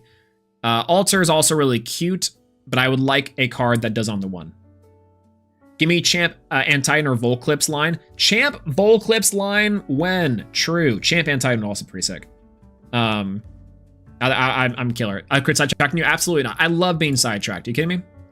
We just got 6-7 done because of it. That's my only thing about the top 32 list from Dweebish, is that I think if you make this deck a little more streamlined, I think it can perform a lot higher. But Altar, I think, is maybe one of those cards too to cut. And overall, maybe just kind of refining some of the ratios here. But overall, I think the deck is solid. MG1. MG1's list. Hydrake in a Hermes list. Who's ever seen it? I love it. I think this list is solid. Hermes, very well positioned, has answers to everything, is a deck that does effectively everything you want it to, and it's just so expensive sometimes. Of course, you have the healing with things like the Avialith champ, And Pigas on the side. Whoa, you're crazy. And Falcane's also an interesting inclusion here. Second carry-off is pretty good. Did you find this deck to be bricky? Do you find this deck to be... Penthouse has been here. How can you tell? Did you find this deck to be like mulliganing quite often? Because I feel like you're playing 1, 2, 3, 4, 5, 6, 7, 8, 9 2-drops. Seems really finicky. Also, I think a deck like this, I think regular Galaxy is solid. I think because you're also playing the Avila champs and the Spinosax, I think the natural question would be playing the champ Galaxy's main, right? That's maybe like my only thing is that I'm like, I think that might be a way to go as far as direction of this sort of list. Other than that, like, yeah, that's what the mulligans are for. Yeah, and it makes sense. Absolutely. Sometimes you get a bit unlucky, unfortunately. And I feel like in a deck like Hermes, the consistency is kind of key. I like your ratios of Synectar. I think Findust is a pretty cool card. I like Findust a lot. I'm so skeptical on Findust. I like Findust as a whole because I think Findust is a card that gets you Hermes Trickery, which is one of the best cards in the game, like almost period. But I find that it's like an okay starter. It's like an okay starter, but it is good. So it's kind of hard to critique, honestly. Playtester apps are open now if anyone wants to try to work on the game. That's right, set 9 playtesting, I think, right? You can make Night Venom a thing. Make an Alter Champ card, or Alter Champion of Swolax, I guess. So yeah. I think I like the carry-on ratios. Carry-off, I think 2 makes sense. You have the Earthquake for the 3rd. I like Falcane to ascend on the carry-on for. Big fan. Findust, I like, because you can ascend over the carry-on, disenchant to search things. That's like part of it. Yeah,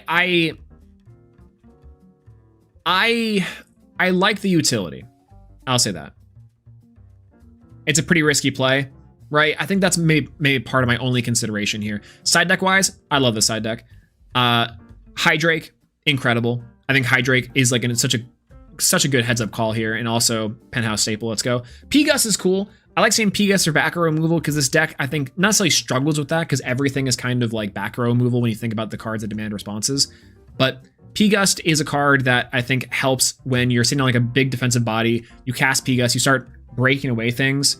And the fact that you can go Pigust effect, go Hermes, go send Spinotech Nexus to the Pigust, enchant Pigust to pop another card, I think is cool. There's a lot of lines here, and the theory here I think is very sound as well. The only thing I would say is maybe the Galaxies can be a little awkward sometimes, but again, they help into fish. It seems pretty okay. Findust is risky, but that's about it. I mean, Hermes I think is strong. I like it. Maybe the only thing is that there's a lot of 2-drops and not a lot of like starter-ish cards. 1, 2, 3, 4, 5, 6, 7, 8 technically, 9, 10, 11. 11 with Synectars if you're counting the Hermes too. Yeah, that's not bad. That's not bad. I think the Pigas is my favorite thing about this list so far, other than just the general kind of theory with the Galaxy. It's very, very penthousey with the stuff. Soren plays with Caprigal. Let's go. I love it. I think that this is such an interesting side deck, first and foremost. We have Dracanes, we have 2 Waylands, we have the 2 Veritaqua, which is hilarious. I don't know what defensive cards this thing is trying to hit over right now. One of Dratagua's is interesting. Gloombat's first special cast is pretty cool. I like that if there was a disenchant water card, I think, in this list, but it's effectively to punish the back row stuff. Specturus, I'm not the biggest fan at the moment, but that could be something else. Honestly, if you're playing Atlantis, I think instead of like the Gloombat Specterus package, you go Rise. I've actually really this is again maybe self-serving prophecy, but I've really liked the idea of, and this is something that we saw in Adam's list too, Aphros becoming a 6 is strong, super strong.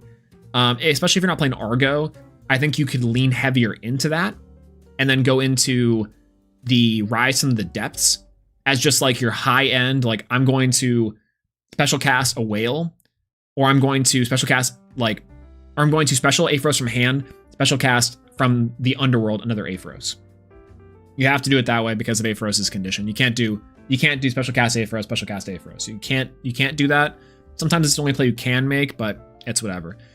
I think Caprigal is the only part that I also unfortunately don't love in the list. I myself am playing a deck that's like this and have been loving a deck like this. And I think Caprigal is good because it is just like Equilinks in a lot of ways. But because of how many people are running Synectar and PTA, this card is the biggest PTA food of all time, which I think is partially why Zephyrog was a slightly stronger option. Because you can go Zephyrog, Ascend if it gets PTA'd, cool, you can swing in. If it gets shielded, cool, you can swing in. Like, Caprigal is the only... Caprigal's very high risk for maybe not a huge amount of reward when you're already getting rid of like a Fish or an Ascension. So I don't know. This Caprigal I like a lot more because it feeds into your Fish cycle, personally. And that's really about it. Again, Fish package is hard to evaluate right now because it's just so solid. And I love this list a lot in terms of like its identity. I like Atlantis. I think Stadiums could have come back in a huge way. I think Gloombat's a little bit sus. I would be curious to know how Gloombat did. I think Spectaris and Gloombat are my only weird inclusions here. But other than that, this is a very solid base. And by base, I mean it's Aphros. But I think Water Chew Drops are back in the menu in a big way. So I like it. Kryber. Saw Kryber on feature earlier. Kryber's playing the Navi package inside of their list, which I think is cool, and the Rise package also really nice. I like that a lot. Pantera. There's Pantera again. Let's go! It turns out it's an incredible thought. Lunar Stadium I do like too for Nabis and for maybe carry-off Ascensions and for your Rise from. Altar and Fulgorix. It's back on the menu, boys. Yeah, true. How does an orc know what a menu is? How does the Urukai know what a menu is? Nah, I mean, Pentside is real and can't hurt you. True, true. True.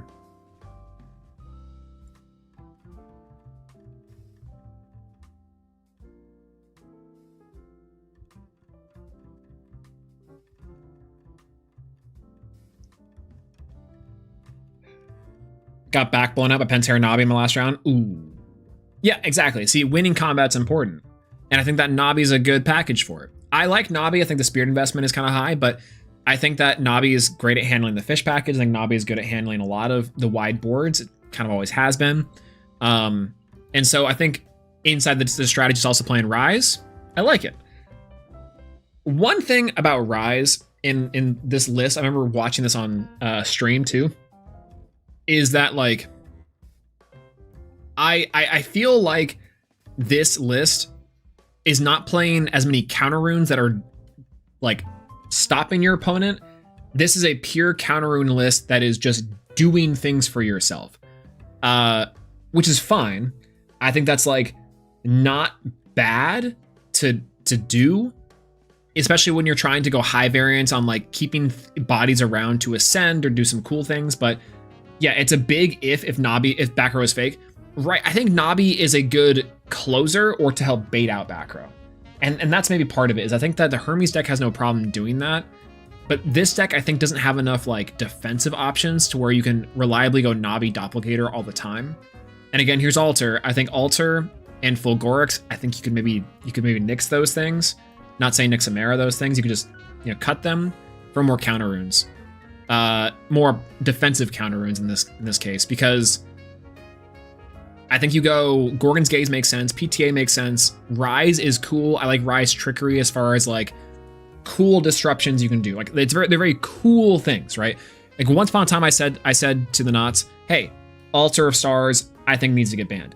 And then Caleb hit me with, they said, yeah, but have you considered that they can never do that. And I was like, why? This card's like super strong. Like, I think eventually they're going to have to do something with this card. And they're like, yeah, but they can never limit Altar of Stars because Altar of Stars is the coolest fucking card of all time. And you know what? That's so true. That is so true, in fact. Altar of Stars is like the neatest card of all time. It's so cool. It's like what makes Elestrals unique in a lot of ways. Even if it's at the most powerful thing imaginable, it is just the coolest thing ever. And cards like this, Asteria's Starfall, and some other cards make Elestrals like this specific sort of sauce that I love. It's great. So yeah, the rule of cool sticks, and Altar of Stars is the GOAT, unfortunately. But not in a deck like this. Maybe not in a deck like this, I don't know.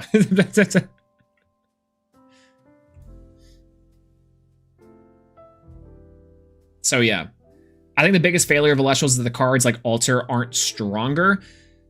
I think so. Here's my hot take on that. So that's actually a really good point. Is that like, I don't know if it's a failure that the cards aren't stronger, but that early on Nexusine was really powerful. Things like Spark It, things like Equilinx. There was a lot of really strong things to be doing with Nexusine. And I think in a lot of ways that's been toned down in favor of like getting the spirits on the board. Because what ended up happening is a lot of decks would be able to do Nexus shenanigans. It would be game, but I don't necessarily know if it was game because of the Nexus mechanic or the Nexus cards, but more that the game state was in a place where a player had more spirits on board in the first place. Right? That makes sense? It's like Nexusine was almost tangential to the fact that they were just up an advantage, period. So now I think the call and response post Firestorm was that Elestrals is like, let's put spirits on the board before we get to do anything with them. So my big brain theory with that too is that as the sets progress, we will be getting more cards like Altar, like the Nexusers of yore, because we will have finally the spirits on board to do stuff with them. That's gonna be very challenging to deal with if you're balancing that from an Celestial standpoint, because you have to make sure those are tuned correctly. But yeah, but Bloom meta, yeah, exactly. Like Bloom is a card that I think is really cool. Will Bloom ever see play? Probably, but I don't know when that time's gonna come. But the point is that you're right. I think that Nexusine is a little bit down right now, but Nexusine will be back in a big way. That's my big hot take. Huge hot take, in fact.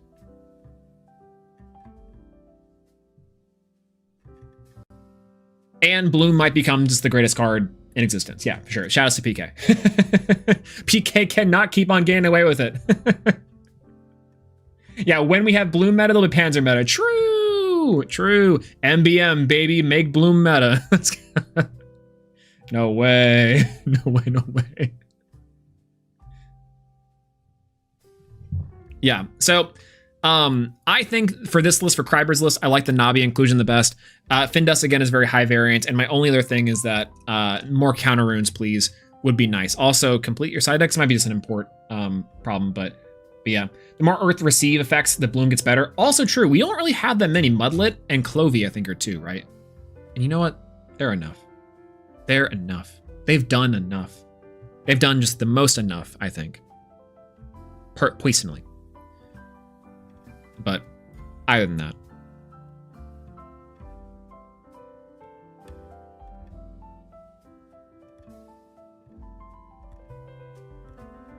All right, moving on. Dr. Barber. Hey, Dr. Barber, you're here, I think. All right. Well, this is Dionysus. Oh, Dionysus Werepup. Let's go! Perfect. Hey, with the 6/5 like a void. You know, I kind of like this as far as a big body. If it's misenchanted, I can dig it. Plus the things are suppressed, which would be from your Artemis's Arrow, which is in the side deck. Poison Nectar, because you can search the Poison Nectar. Navi on the side. Love Navi on the side. Dense Fog on the side. Let's see. Argo. Argo's a cool inclusion. I like the Scythe and the Necklace inclusion for some counterplay. I can dig it. I think Thyrisis could have been something pretty interesting to play with if you're playing the artifact runes, because you do play the Dratayas. I think at that point maybe third Dionysus would be nice. But yeah, the big body effect did come up actually once. I think it does come up a lot. I think Werepup is in a great package. This card and the Werepup package for Eclipse to get into your other 6 drop is crazy. Is like actually insane, right? Because it's like, I think that having just the stat body on board that's hard to deal with, that demands answers, is sometimes good enough. If it's Lunar Phase, you can sometimes snipe the Argos. You can sometimes snipe shields. It's good. Yeah, and a super heavy fish combo. I think so. I think Werepup is undervalued. Werepup is good. Werepup is undervalued.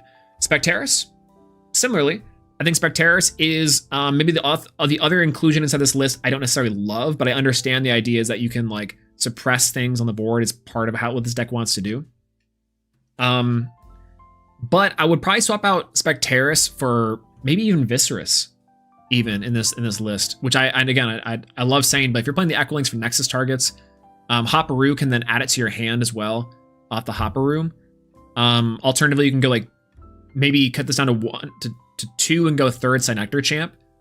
I think third Synector Champ would be crazy, and maybe even you only played 1 PTA. That's ballsy. 1 PTA search. I guess maybe you technically only need it once. I just love the recursion value of it. Yeah, I'm trying to think on this list real quick. So base-wise, I think this deck is trying to do a few things. I think the weak spots of this deck specifically are Spectaris, the lack of PTAs and Synectors, and that's really about it. Everything else is pretty sound. Drataya is good, given that it's the big body that might be able to come up, right? I am so conflicted on Drataya as far as like evaluating this card, because I think the better Earth 2-drop that ascends into a big body that's an 8 is Synector, and the Synector Wasp Ivy line. I think that is probably like where this deck maybe can improve, is cutting Drataya and instead going Drataya, going for the Synector Champ line, and just making this like a Synector deck. Unless you're just like, I love Latagon, I'm gonna play Latagon, then I would say all for it. This is correct. That's why it's kind of hard for Drataya, I think, for me to say Drataya is like my GOAT, because I think that would like kind of hurt. And if you could also keep him in Spect too. This is like the other thing is that Spectaris does play really well into the Synector line, because you can Synector search the Artemis PTA, which can proactively trigger your Synector, your small Synector, which then buffs your Spectaris to hit over like literally everything, right? So I think that's maybe like my only thing was that outside of this the Latagon stuff and Drataya stuff, I'm personally not the biggest fan of. Not necessarily that it's bad, more that like I would prefer to play the other Synector, but it's still solid, I think. Werepup is a great choice. I think Werepup is a very solid card and very solid engine to be working with, personally. And I love Rise. I do too. So this is solid. Side deck wise, yeah, that makes a lot of sense. I might have moved the shields to the main, maybe, and again more PTAs, but that's really about it. This is looking solid. This is looking good. It's also really funny too, because like the thing about a lot of decks in this as we're going into top 32 is I can only part of it's a benefit on me. I can only truly talk about a lot of the positives that I see, and then trying to reinforce that, opposed to being like, this sucks, this blah blah blah. Because I don't really think that's true. I think that a lot of things are very close, for sure. Unless I see something like truly head ass. But I don't know if I'd ever really get that. Y'all are pretty good about turning your homework on time and making some good decks. So, yo, let's go multi-gaming. Hello, good to see you. I live in Canada. Let's go Quebecois. Yeah, a few Quebecois here. And I like to play Elestrals in paper more often, but it's really hard to find product in my area. Are there any tips for ordering? Sorry if your questions are off topic. Absolutely not. I love all questions, and that's a great one to ask.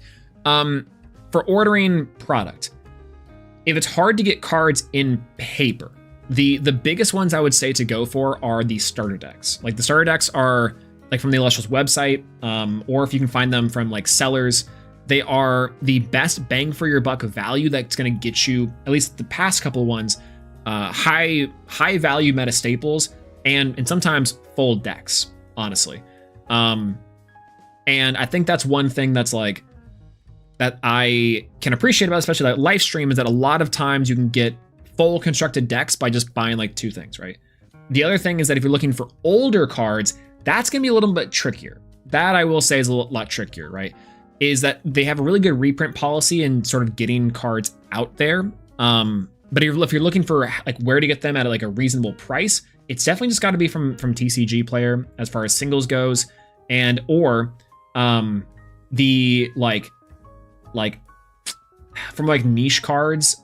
Shattered Stars sales are always good to go too. Like if you are looking to get like Synectar, old school Synectar, for example, you can get them in the alternate rarities, and it's not going to cost you a whole lot to get that plus like play sets of other cards. Because the playset commons that you get from those Shattered Stars, you have your playset, you don't have to worry about pulling anything, you don't have to worry about ordering boxes, you don't have to worry about ordering packs. So it's like Shattered Stars and the structure decks, the starter decks, are the best sealed product you can probably get in terms of like getting a big collection together. But alternatively, your staples and your singles are going to be very cheap. And TCG Player is probably going to be the best bet of going for that. Otherwise, if you're on Discord, the Elestrals marketplace, people sell their bulk, people sell like massive collections, and most people on there, if you're ordering even like slightly high rarity cards, you can even ask them to say like, hey, do you have extra copies of blank, blank, and blank in your bulk? Like common copies of Werepup, common copies of Ambrosia, things that you might not have, they'll have them. They'll definitely have them. Like someone, I sold a copy of Artemis, I think it was, and they're like, hey, do you also have copies of Foamy Champ and Jotagua? And I'm like, yeah, absolutely. And I like, people generally have a lot of extra copies of stuff in the game. And most people are more than happy to accommodate as far as like getting people what they need. Because we love to see new players come in. We love to see people start playing the game and play more often. So hopefully that answers your question as far as like where to get product or ordering product. If you're ordering directly from the website or ordering in sealed product, starter decks and Shattered Stars are probably like my way to go, I would say. And if you are looking for like singles, TCG Player and the Discord are probably the other 2. Yeah, I should put together stable bundles to sell or something. I was thinking about the same thing, just kind of like I have a ton of bulk. I need to go through it all first and then put together like sets and bundles. Like, hey, here's a low rarity master set of base set. Here's a low rarity master set of Frostfall. So on and so on and so on. I think that's probably like maybe the best way of going about it on some level. But yeah, we still have a lot of online storefronts, just a lot of just kind of a loot level, 50 cards and Elestrals site directly, TCG Player in the market Discord. Yeah, it's effectively the best places to go. TCG Player, some like shops directly do it, and the marketplace Discord.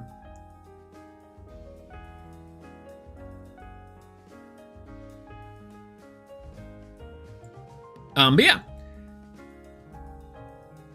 let me know because I'll buy one of each. I legitimately, so I have so many boxes of bulk that I'm just like, either my plan is to sort them all together, build deck cores to the best of my ability, try to build master sets of things, and just either like give them away or to like sell them or something. Because like they're like legitimately, I have so many cards and so many things I've opened over time, specifically to in a lot of older sets, that that I definitely need to like clear some space for new cards. For sure. Right? It's really funny. But yeah, but I don't know. Yeah, I thought you were gonna rip my deck apart, but you got what I was going for. Hey, listen, I might lack critical thinking skills, but I definitely don't lack critical comprehension skills. Just thinking skills. All right, 6. Oh, 6 fish Kanishas. I love the Unk inclusion. Let's go Unk. I think first of all, I hate this deck. Capregal ended up on the list because I pulled the Stellar. Let's go. But all I did was get PTA'd. Exactly. I was saying that with the Sorin list. Exactly. So I play Arcolith for fun, and somehow I forgot PTA. Nice. Yeah, the Tsunami is probably where the PTA slot going for. Unk, I like Unk in a deck like this. I think Unk is really nice. Send over a Magneros, or alternatively just like jump scare Unk when they have 2 or more fish on board. I actually think Unk is not too bad. Like, you might get Argoed every now and again, and this does die to like a cast of Whale, which was pretty prominent. But I've been liking Unk a lot into this meta on some level. Side deck, Kerbis, I like Kerbis. Thunderstorm feels nice, especially if you're playing with the Unk and off of the Zeus. I think Zeus is very strong. I like the concept of Zeus because it's just like, if we're playing low to the ground, in theory, Zeus is good. I do like the idea. Cryoblast, once again, strong card. Removal is always good. Yeah, this is just fish 5s, right? And with some cleanup and some counter runes, this is looking very similar to a deck like Trevor's, that Shuret's list, which is a low to the ground, repeatable fish deck that's also playing the Argo stuff. I like Necklace too because it can search any water card with the Aphrodite. I might have gone down on copies of Zeus, but theory-wise, this is sound. This is super sound. I don't know. Would you change anything about this list? Well, what's your big changes outside of maybe PTA? I got Unk jump scared at round 5. Let's go. Let's go, Unk my goat. But I'd play Unk for fun too. If I could, anything I see with Thunder, I'm down to go for Unk. Rabbit, effect, then next turn go Unk. Sounds awesome. Add PTA, remove Caprigal. I didn't like Aphrodite's Necklace too much. Yeah, because I think you can maybe play 2 Argo, cut this and this for PTA maybe. Never saw Zeus. Fair. Never saw Zeus. You could play maybe 3rd Rabbit. It'd be like Caprigal is 3rd Rabbit, cut 1 Argo, 1 Necklace for PTAs. I think this list like cleans up very nicely. I think it cleans up super nicely after that. I was gonna say, if you were back on Frost, I was gonna see what you were cooking with Frost. That seems very much like holy, the Frost seems crazy.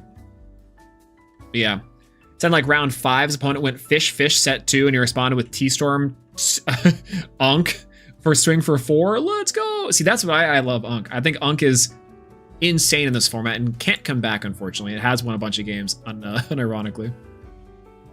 All right. Lol Blobfish. Lol Blobfish played Solar. Interesting. This is Celestlio Solar? No. This is... Yeah, it is. It's Celestlio Solar. I think this is interesting. I haven't seen Celestlio Solar in a long time. And let's see, side deck wise, Helios, I like Helios here. I think actually might have put Helios in the main deck. First Light is a 1 of First Light to stack things is a little bit interesting. Maybe you just need a 1 of extra slide. You don't have to put Argo in the side deck would be fine if you had like a little more Nexusine, maybe the Lustragon engine stuff. But if you're playing the Exaltus, then Argo, let your thing get destroyed, get Exaltus, make it a 6 the next turn. That's kind of the point. Here's my one hot take about Solar. I don't think Solar is particularly well positioned in terms of like traditional Solar. The reason why is I think that it's a really high commitment. It's super high commitment for not a lot of payoff. Yes, your payoff is Celestlio, for sure. Yeah, Corvushan is a 5 defense, which can help against the fish meta. A 5 defense body is nice. But in its current iteration, I think Solar is just not super great of going the Nebulio into Leo Bright into Celestlio. It just can get outpaced too often. Wide boards were always really hard for Solar to deal with, unless you had Solar Burst, which now Solar Burst is down to 1. So Solar does not can't quite deal with wide boards as effectively. So you'd have to play cards like Champion of Exaltus Apollo or something, right? So, or Novacore to help deal with those wide boards. So on that level, it's like you have to lean either heavier into Novacore, or you have to lean heavier into like a different style of Solar deck. But for now, Celestlio is just so much of a commitment that every single deck can deal with. It worked for Kissimmee, and it worked for the one time because you could go Rise. Rise back a Celestlio is like a hurry up and wait sort of thing, where you're like, it's okay if I'm behind an advantage because I'm just gonna drop my big win condition here in a second, right? After all of your interactions are gone, after I've already like picked apart your board. So that's kind of my big hot take. They're missing the cows. I think cows are underrated for that measure. If you're going for an Ascension solar list, cows might be the way to go, for sure. On top of that too, I think that solar, it's not bad. This deck is not bad. I just want to point that out. Neblio, search, ascend, go Celestial. Celestial is still a game ender. Celestial is still one of those cards that's like, wow, this card will just take games and it's super hard to deal with. And when it touches down, it feels incredible. And I think 3-drops should be that way, right? 3-drops in the game of Elestrals should win you the game because they are powerful, because they're an investment to get to. And Solar can do that effectively.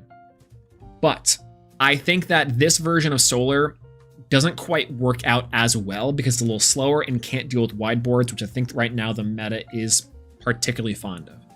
I think the Champion Plucky into Lyra Apollo stuff is really cool, but I think at that point you should lean into that and play Heliolith in the mains. You should play Novacore in the mains, Heliolith for like some non-targeting removal shenanigans, and maybe forego Corvishines and Celestios and Leo Brights and Neblios for some more unorthodox solar tech, or maybe play Fish, play something like that, right? I think that's the key difference. You're playing Rabbit too, which I think is fine. I think that's probably okay. It's a wall, and it's helps you get to your combo pieces. Yeah. I think that's my big hot take about Solar, is that Solar is just not the same as it used to be, and it can perform, but it's increasingly difficult based off of the hits that it suffered to things like the Rise, and also of course for Solar Burst, for sure. So it's Fairgeist, but no one's ready for that conversation. It is Fairgeist. Fairgeist is the greatest Solar card of all time. Well, outside of Tornadjan, of course. You played against them too? Ooh. Oh, Gwen. This is Gwen's list. Gwen, former runner-up from the previous premiere, which is insane. I was hoping Gwen would make a really deep run inside of the other event. This is just crabs. I like crabs. I think the crabs list is good. I think the side deck Tornado is really interesting. I don't love Tornado up in here unless you're playing Aviolith for like these wind spirits in the main, even because you're playing like the no stone, so you might as well just have like a target for it. Cryoblast good for removal. Spoiled Fruits a little bit. Maybe think of that like heal back is good. Shield could probably be in the main too. 3 Fully Forest is a lot, so they're fun to see while judging. Gwen is so cool to watch. I remember getting my butt kicked by Gwen in the other premiere, and it was great. I think More Frost was a good choice for them, and I think similarly I like this deck a lot. The version of this list that I was playing before the ban list was an artifact heavier deck when you're playing Heliolith and Lavalith for the fire inclusion. But because you can't do that anymore because Lavalith's gone, I think instead you just play the Heliolith version and you go for more solar no stone crabs, and it's insane. And it's like, I think that's kind of the way to go. Other than that, this looks a very solid Moss list. Stats are really strong. Oh, there is Aviolith in the deck. I'm blind. I think that stats are very strong. I think that the stats is very key here. It's low to the ground. What's the only problem with this is that often with a meta full of fish and full of 5s, it can be kind of difficult to have like your Formation be just the one of like big body on board when it's not necessarily the case. Which is why you have Fully Forest, why you have Thyrisis. It's why you're playing, like, I guess it's the only attack stat swap boosters. I guess technically you have the PTA to also engage this target for. 6-7. I think that this deck could maybe use a third Thyrisis, maybe even more Dios on top of that. And maybe some... Maybe back to the Fire Engine. I don't know how well the Fire Engine performs nowadays with the Volcaries. but I do think that Volcarius is a 1-card 6. No Argo. And yeah, I think there's maybe room for Argo here. I think instead of Tsunami, you could go for Argo and have Argo be on Moss, and Moss declares an attack, flip Argo, make this thing huge. And then like enchant, swing, do a bunch of damage. And then the next Argo you have is free because you pay off of the Moss for that. Actually, yeah, wait a minute. You can pay off your Argos with the Moss shenanigans. I think that's actually maybe the fix here is like this deck is sound. It just needs like Argo somewhere. Tornado is also really cutesy. I think Tornado is fun, but I like the Argo for sure. Argument for Tunic, since you're on Sen Nectar, you could set it up with Argo. That also could be it too. And that would also enable your Moss Station to -2 attack like a fish and make this thing now the biggest crab in this club. So I don't hate that at all. Yeah, it's definitely an exclusion of Argo for sure. Akubayo. Watch Akubayo on stream drop Nixamera Risen form for the world to watch. And it was sick. It was really, really cool. I thought the Nixamera stuff was really strong. I liked Bunnix. I've been saying that Morfrost Bunnix was true and was real. You could ascend as a 7 and go nuts. I really do like that a lot. Waylance is a cool inclusion in this deck too. Shout outs to our Waylance enjoyers. Tornado's interesting in the side deck. I'm not a big fan of this one. I also don't like just the one of Kione. I think that you actually probably could have played more copies of this, and instead of the Tornadoes, maybe 3 copies of Kione on the side. One Armadon. The one of Armadon was so sick. They had to have done that for me. I love Armadon. Thank you, the emotional support Armadon is real. I love the one of Armadon. You can properly enchant it. You can have it a Frost into the stadium to make it a 6. This is kind of what I was talking about with Cobalt's list, is that you just like misenchant things for pure stat reasons. And I love that. I think that's like killer, is you can go Armadon. Alternatively, you can start burning things if they do not like want to deal with things. I think because of that, you might want to play those Tsunamis in the main, but I think it's silly. I love it. Just mains 3 Armadon? It might, right? I guess you could water enchant it to have the Galaxy and make it be a 6 like you would for a crab. I don't even hate that.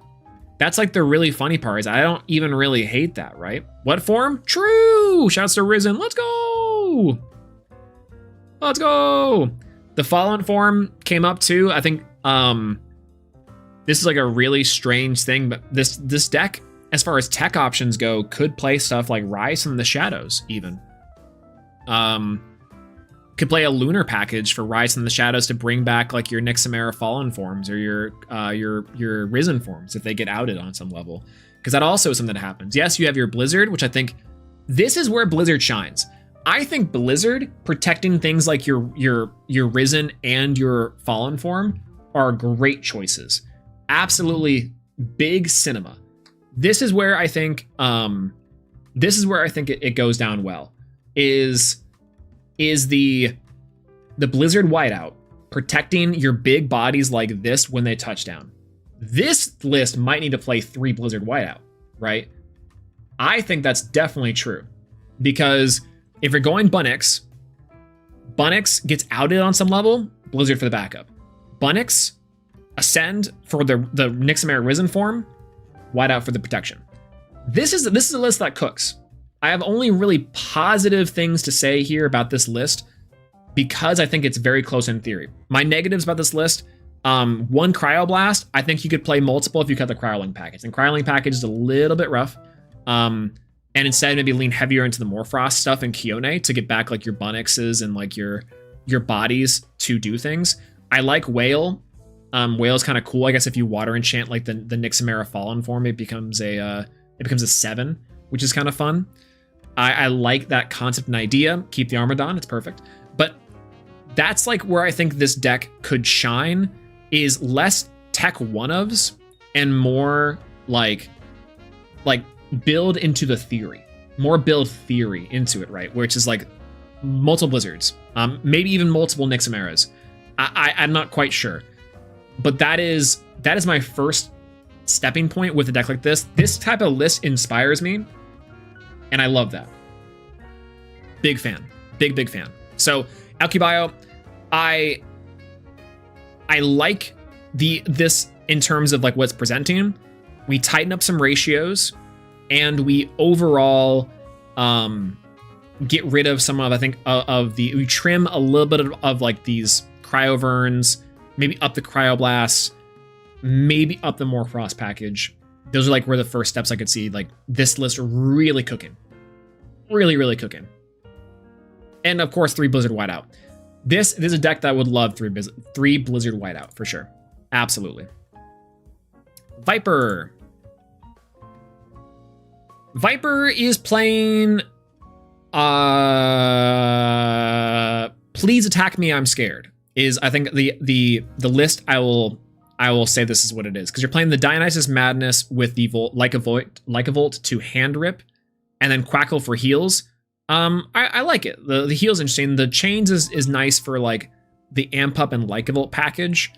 I think you're playing Joel and you should play Race to the top too. Is that on the side? And on the side. So Ruin My Day specifically was really funny. True. Spark is probably fine here. Hand Rip Turbo and or like Please Attack Me, I'm Scared. I think if you're playing Jolton, you play Race. That's maybe the first thought here. This could be 20 Thunder. It definitely could be 20 Thunder, right? I think you could cut Synectors and the Dionysus Madness and the Chains. This could be close to it. And you maybe also could play deeper into the heal style of it all. Play, or heal control of it all. Whoops. You play like the Argos, you play the Necklaces, and you go more in on that. But you know what's rough? Bet your hopes on dreams on Argo and your opponent flips P-Box and Chains on both them. Yeah! Insane. Insane, by the way. I think that's partially why Chains is probably an okay tech card, is that you're playing it for those one-off times where you get Argo, like jump scare Argo, you go Chains, and they go, oh. But yeah, I'd say tightening this up this deck just a little bit is that you're playing like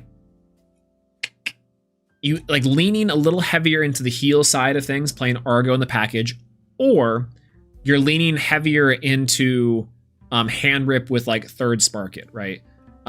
Maybe you're playing Race for Jolton for extra removal. That is something that I think is probably better with this list. I don't hate it in theory.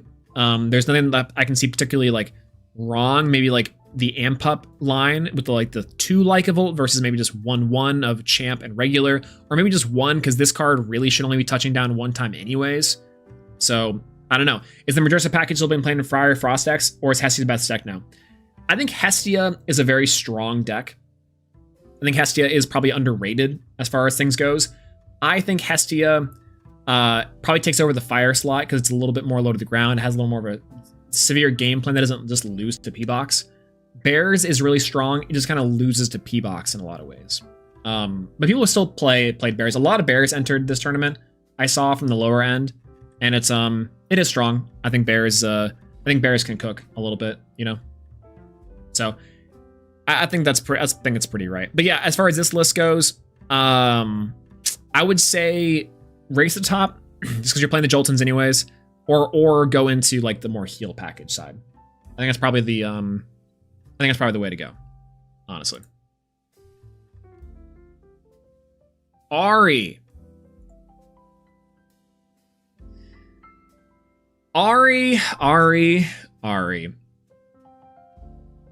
Dallas champion Vertuka and Veritaqua and Gloombats. I can dig it. Let's look at this list. Ari's on Pent. Big surprise. True. It's probably snowed in at the moment with San Antonio being there, right? Beat me in 5 minutes in round 7. That's my goat. Ari's like, I will win combat and I will do it with quality 1-drops. That's what this deck list screams to me. 2 Rabbit is the perfect ratio, I can come around to that because it's like, I think 3 rabbits probably fine, but you only ever really need 2 or a second reenchant of 2. It's also just going to help you combo with whale. So I don't know. That's maybe like my one hot take of the rabbit thing. But this is the sound. It's playing old school fundamentals of like Nabi Hydrake will win combat. These do play really well into fish. I do really respect that. Same as Spectaris, which I think is kind of solid too. Senector Champ and the PTAs for just consistent starters. 1, 2, 3, 4, 5. 1, 2, 3, 4, 5. I mean, that's like the one thing is that this deck is really good at going second and really good at breaking boards. Not really great at establishing control because it only has like 5 starters and 5 ways to really gain value. Everything else, you're effectively just trying to bait interaction, like shields and whatnot, and draw for turn. This deck would have loved Nog and would have loved draw power on some level. Because I think if you're winning combat and you're gaining value, you're probably solid in a deck list like this. Which is why I like the Senector Champs a lot. It's why I love the Rabbits a lot. But I think the Spectaris champ, or Spectaris could have been something else to gain value. Even Ardbud there, even though Ardbud's a little bit slow, Ardbud gets into your Nabi, gets into your Senectors, it's probably fine. Alternatively, this could be like, ooh, I don't know. This could be like regular whale. Spectaris is such a weird slot for me because on one hand it is really good, but on the other hand it's like I don't love it because it's not gaining that value, right? Does that make sense? It is just a card that says I'm going to trade 1 for 1 value, but it's not clearing 2 for 1s like Nobbies or Hydrakes, and it's not like getting stuff like Senector Champ. And you already have one of the 1 for 1 values with the Galaxy, so you might as well play like maybe the fish package here. Maybe we can cut in a couple cards for fish package, but I don't know. Spect is nice. Like, this is scary. This is a very scary deck, and Ari's a very good player, so I think that you gotta respect a deck like this. And this is just like, I'm gonna win combat. I'm gonna try to get Pent. 15s, fuck it, we ball. Ryerson. Yeah, this is Wasp Ivy. Cooking, first Wasp Ivy list on the thing. Side deck wise, not really much to talk about. Spoiled Fruit, I don't know if its time is up, but maybe just in case for the lockdown inclusions, because that deck was running around a little bit. I like the Foley Forest in the side deck too for Stadium Wars. I think this is maybe what I like to see more is like stadiums in the side. I think is a great option because a lot of decks wanted to play it. Things like Fish even wanted to do it. Stuff like Stadium Wars. So Foley Forest is a good heads up call. Pent best deck, let's go! True. Galaxy Champ or Galaxy Whale in the side deck. No, I think that's fine. This, I think this could be Galaxy Champ, but I also understand it conflicts with Wasp Ivy and kind of conflicts with Latagon a little bit. 3 Visk. Again, normally I would criticize Visk here, but I was not as scared of Viserys as I thought I should be. Turned out this card is still very strong, and the third copy fits right at home. So I think that's fine. Viserys is nice. I was proven wrong. The Dirtaya engine. I don't know how much I love Dirtaya here. They are doing the thing where they're playing Synector and Wasp Ivy instead. I think this list does definitely cook, and that does cook with it. I love the Earth package for the 2-drop that ascends into a big 8-drop. That is really strong. Latagon for me is a really weird one. I still don't know where I like this card to be, because I think this card is like, it's not this card. I think it's the Dirtaya Champ. Dirtaya Champ I think is fine, but I'm not in love with Dirtaya Champ. It's like, I kind of wish that this card is gonna be Hopperoo even. Like Hopperoo here I think is sick because it gets you into everything. Like you're playing effectively 30 Earth anyways. So that could be Hopperoo. In a deck like this, that could be Hopperoo, or it could be Sprouter Champ, as our Brewlock was showing, right? Sprouter Champ, Hopperoo in that slot, and that opens up your Latagon to be something more techy. So, but yeah. Want to do another rules riddle? Yeah, we got time for a rules riddle. That'd be a good one to do. No 6-7 this time, I promise? Okay, absolutely. Even better. OG Whale deflects the promo playlist? Really? Is that what he was doing? He was running the galaxies for the promo? That's awesome. That's never mind. Cinema. Should have played that in the main deck. Absolute cinema. So my only tips on this, or my only like little critique, is Drataya Champ. I'm not a big fan of Drataya Champ and Latagon in this format. So it's like, it's fine. I think that that's something that we could clean up on, and maybe I'm just wrong there, but I don't love Drataya for this format right now. I haven't always loved it, and I think it's just like, I think it's just okay.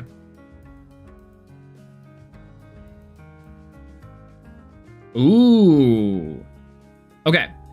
Here is the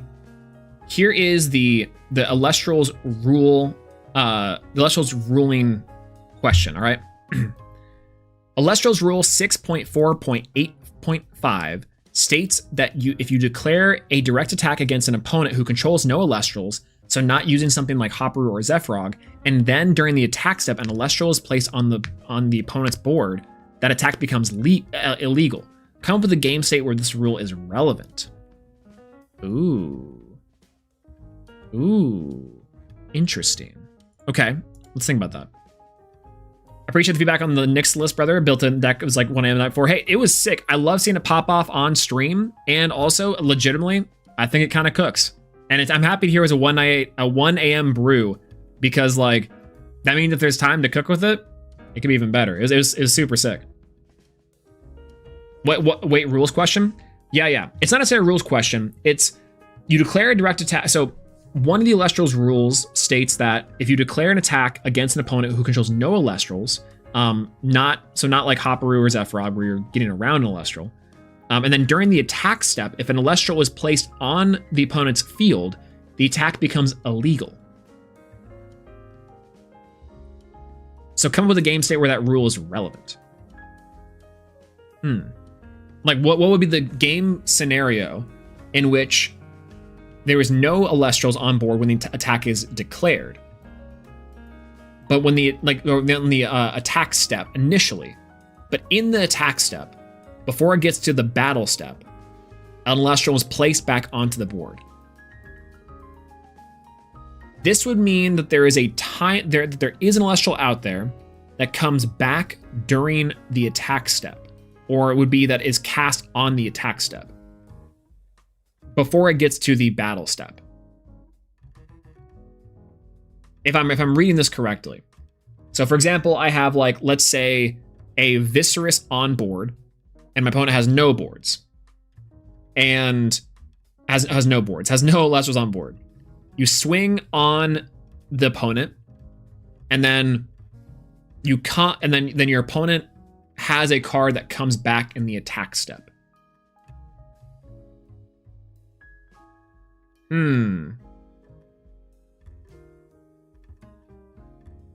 Hold.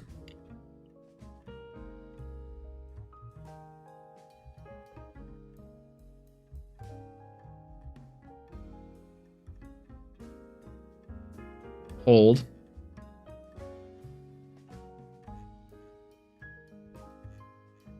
Yeah, in this scenario, you cannot redeclare the attack, if I understand correctly. Yes, because I think that's, you would get to redeclare after. I'm about to say, I think it hasn't moved to the battle step yet, so yeah, no, you're still good to do that. There are two solutions to this. Card that gets out on the attack step. It would have to be... Okay, it would have to be something like... Yeah, it's considered to have not attacked if it's been declared, because it has to... The first attack is illegal, which it considers itself not to be attacked. It would have to be...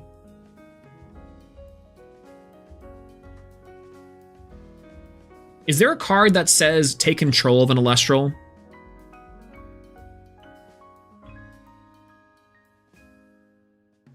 Is there a card that says like take control of an Elestral that I'm forgetting? It'd be like a card. The scenario I can think of is, let's say for example, there's a card on your field that attacks, and you control an Elestral that your opponent is controlled. Cunning Offer. Yeah, it'd have to be something like Cunning Offer that swaps that swaps back the Elestral back to your opponent's field by the way of your opponent, like using a card that takes away the card that gave it to them in the first place. Like if it's a card that's like an Elestral that attaches itself by like as a rune effect, for example. Hey Skylock, how's it going? Good to see you. Hello, hello. Yeah, we were going over all the decks so far, or at least the top 32s, and we were going over a smatterings of ones by request of ones that were under. And we of course had a 6-7 ruling with Moss Station we had to do, but a second one that was proposed by Cthulhu Noodles is pretty good. And I'm trying to think of this one. So it's if you declare a direct attack with an opponent who controls no Elestrals, but during the attack step, an Elestral is placed on the opponent's board, then attack becomes illegal. And so we're trying to think of a game state in which that would occur. And right now, I can't really think of one. Not during the attack step specifically. But in my theory is it's something that's like, you have an Elestral that takes control of a monster of an Elestral. And then that Elestral that took control of it, like, I'm thinking of like a Snatch Steal type of scenario, where that card gets taken, the card goes back to your opponent. That's the only scenario I can come up with at the moment, a current game state. But if it's like a future game state, beats me. I can only predict Guard Dawn. Possible to do at the moment? Exactly, right? That's kind of the... But yeah. Yo, what's going on? Gotta collect them all. Hello, good to see you. What's up from Greens from Arlington? Hey, I'm right down the road, kind of. It used to be right down the road. It's a couple hours apart now. How are y'all holding up? I got a couple inches of snow outside the window now at the moment. Feels like I may be in the wrong place. No, absolutely not.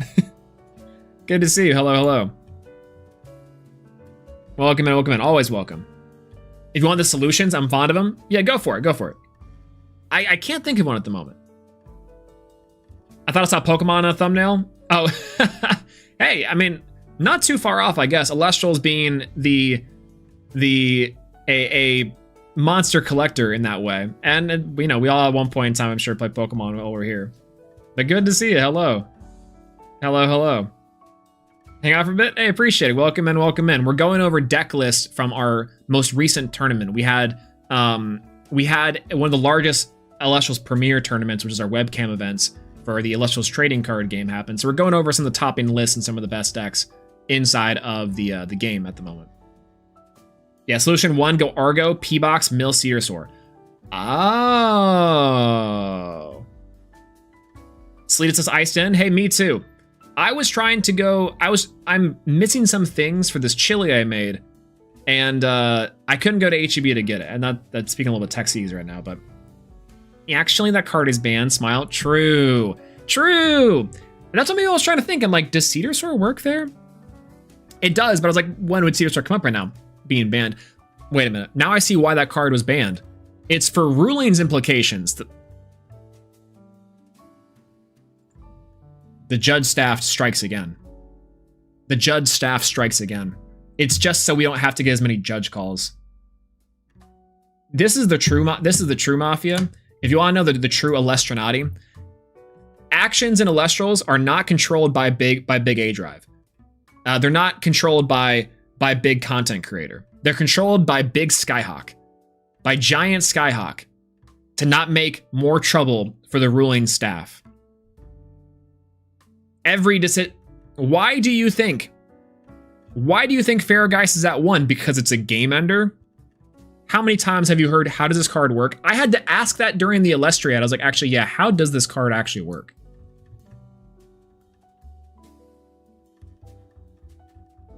You can also do Aurora Borealis, push helm out. Oh! True, wait a minute, that actually works. Aurora Borealis could work too. But yeah, if you guys are ever curious to know why things happen in Elestrals, it's because judges make the world go round. And we appreciate their hard work, truly. Except for one time where we got Nexusine banned. So, all right.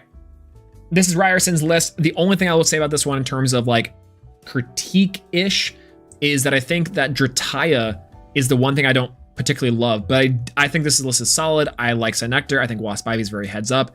I think the Wasp Ivy deck is a perfect way to go into for this this format for sure.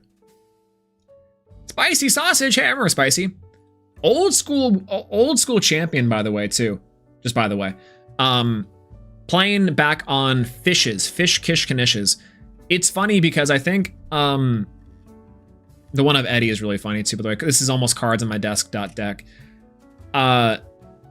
Thunderstorm in the side deck with Titano Strike's also really interesting. I don't know if I love that. Are you playing Rabbit in the main? No, you're just playing the Magneros. This is a really funny list because it reminds me a lot of Win the Sense list, and that you're trying to mix like old school favorites and new school favorites. Like you have your Aephros champ and you have your Aephros and package, like your Aephros fish package, which is very strong. Foamy is interesting. I think Foamy is good in general, but there's a lot of suppression going around. A lot of Synectars getting their PTAs. There's a lot of Dense Fogs. I've been seeing a lot of Spectaruses even, so even like that's a little iffy.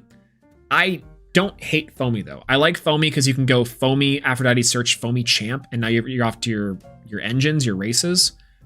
But I think in that way, if you're going for like almost a higher Foamy package, you might want to play like another water 2-drop that's not Lockagon.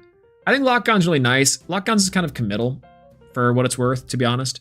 Outside of that though, I do think that this is a little bit rune heavy. I think we're due to light here. I don't know if the Elestrals meta has shifted, but back in the day, you would play like 16 dudes, and then you'd play runes. 16 dudes runes was the way to go.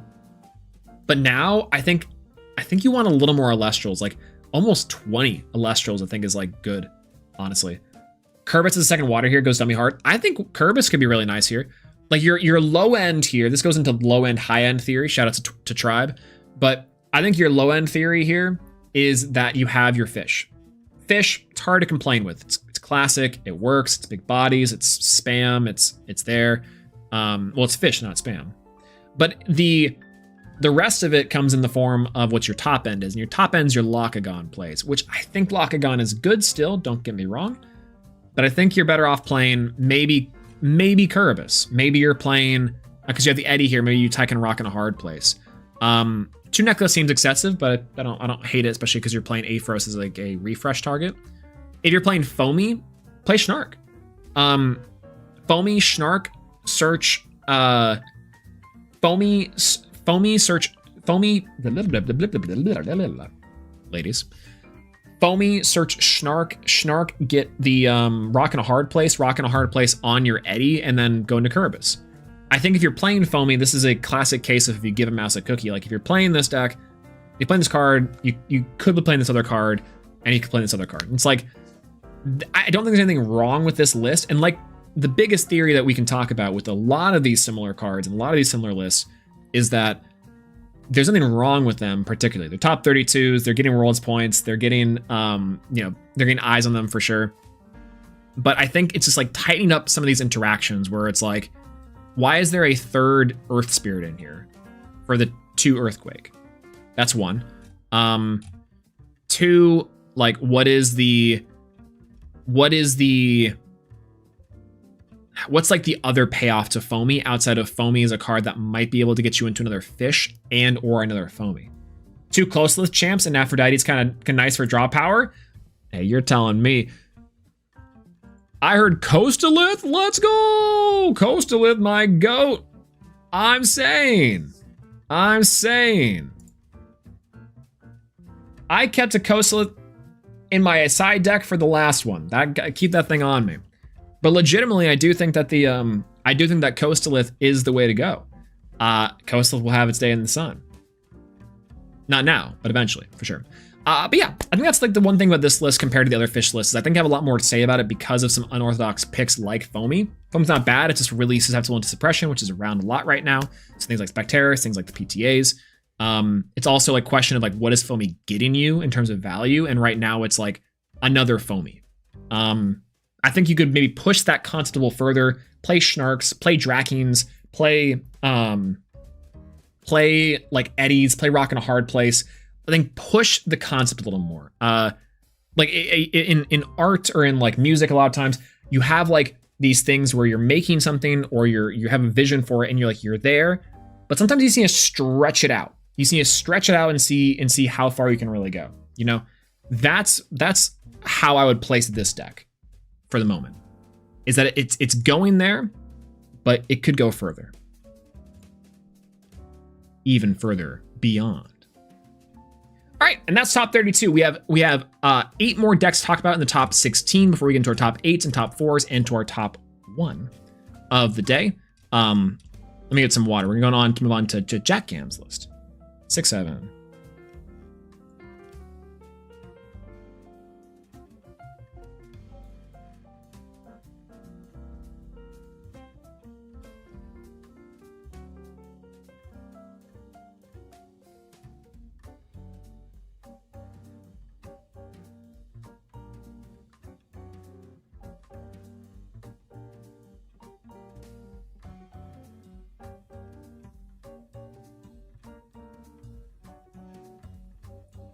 All right, we're back.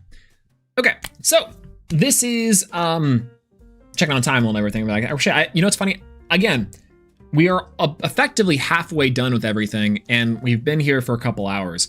I don't know how Trish would sit here for 5-6 plus hours and look at every deck and have something constructive to say.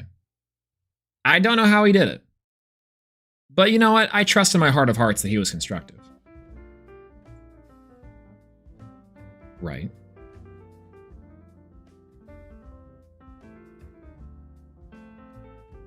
Right. Anyways, how are we doing so far? Because I think that we're doing pretty good. Mike always catching strays. I love Mike. That's my goat. I wish he would return. I know why he's not returning for now. I heard he played at a regional recently, and I love the fact that he did. I want him to come to Worlds. If he's not coming to Worlds, I'm gonna be sad. I need to fly out to see him. That's what I need. That's what I really need to do. I need to go there and be like, hey, I miss you. Come back to me. Either way. All right. Let's talk about Jat's deck. Solar. Oh my god, I love it. Okay, so here's the first thing. I love you're playing Soul Stocks, and Soul Bell. Where is the OG cow though? Also, side deck. I don't know if it's an import issue. Gotta work that out. Oh, Earthquake in the side. Correct. Solar Burst is one of, makes sense. Solar Charged is super sick. This card will be good. It is good. I swear. I love it. Soul Bell, correct. I think Champions Apollo, correct. Leah and Bright with Celestio. I see the concept. 20 Solar. Shout out to Dialis. Taking page out of Dialis' book. All right. Let's start. I think, and I love Solar, and that's one thing that's partially why I think I'm equipped to talk about this a little bit. One, I think that a cows list can work. I only own 2? Okay, never mind. I think a cows list can work. I think cows is sick. I think cows is cool. I think cows is the other way that Solar can get ahead. I think cow Disenchant Apollo Destroy card is actually really cooking. The only thing though is that you don't necessarily have to play the Soul Bell Champion Apollo, but I would actually think Soul Stocks and the Corvishine Champ are kind of your key. I think if you play old school cows, cows actually can do stuff. You might have to play more copies of Soul Stocks to get to your point of that. But the game has sped up in a weird way where like your 4s is not going to quite get you there. So you do have to lean a little bit heavier into like Temple or into your attack stats and your attack boosters. Utter Nonsense. Yo! Okay, you found a name. Utter Nonsense is an incredible name for the deck. Hold on. I'm actually going to go ahead and like, we're gonna build this list. We're gonna build this list a little bit because I do think that there is like a reasonable thing to say that this list does cook in a major capacity. Exaltos goes crazy in cows. Exactly. Like let's trim this up a little bit because there's a lot here to unpack, and I think this is one that we can actually build with and do a lot with. 2 Pandoras. Yeah, I think that's pretty much it. Oh, go 3 Guardian of Light. Perfect. Let's go into our runes and counter runes. Divine Stadiums. Playing. I actually do like 2 Temple here. I think 2 Temple makes a lot of sense. We're playing 2 Apollo. That's obviously only have 1, so 2. So we have to bump that up to 3 eventually. I like this. I like Solar Burst a lot. I think Solar Burst is neat. And I think Solar Charged is neat as well. But Solar Elestrals, we got 2 Corv, 3 Neblio, 2 Plucky, 2 Soul Bell, 1 2U. Yeah, 2U, 2U, 2U, 2U. Yes, my love, to you. Yes, my love, to you.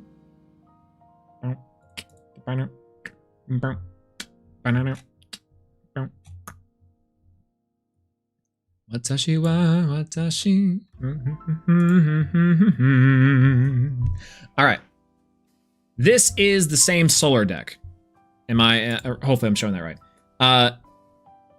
So this is like cooking on this a little bit. I think this list does cook. I like the idea with specifically the, why does this look so small now compared to, I guess because I'm used to the Clash Net, which is huge. I think that Zoom doesn't work. I think that there was a cook here, but it's cutting these. I think you can maybe go Neblio to stack from the first lights. I don't hate that either, but I think it's getting rid of these. I think it's getting rid of these Celestios. That's the first thing I would do. Second, I don't know if you want to play third Exaltus or Lumarus as your heavy hitters for stuff. That's one thing I've been noticing a lot in Solar is that you do actually have a lot of times where just a solid raw stat is good and can help on like some breakers, right? I don't hate Lumaru here. I think Lumaru is actually kind of nice. If you don't want to play Lumaru, the other consideration to make, as we would be going into like if we're going full into cows, let's say we're going full into cow theory, we definitely go triple bell all day, every day. This is going to be a playmaker, unfortunately. This becomes a playmaker. I do think we play Champion Soul Bell for sure. I think we have to cut Solar Charged, which I get the idea is to help boost and make things bigger with the Temple of the Sun and enchants from the Underworld, which is nice. But I think instead of that, we go Plucky Champ. Plucky Champ into Liar. And the reason why I'm saying that is because we're playing the Champions of Apollo Soul Bell, and this becomes a little more of a threat, is this 2-card combination, or alternatively, if you have Plucky, Apollo, mill the Soul Bell, they becomes a much wider board and makes it a lot easier for you to stick and ascend into things like Soul Stocks, which I think is nice. Another way to turbo into Celestio, also true. Yeah, absolutely true. Need the third Shine, might also need the third Corva Shine. That is also true. Let's think here. Solar Burst feels like it's necessary. Yeesh. This is where the deck gets kind of tight. This deck where it gets really tight. Drop the Plucky Champ. I think Plucky Champ down to 2 makes sense here. I only like it because of the Soul Bell. Right?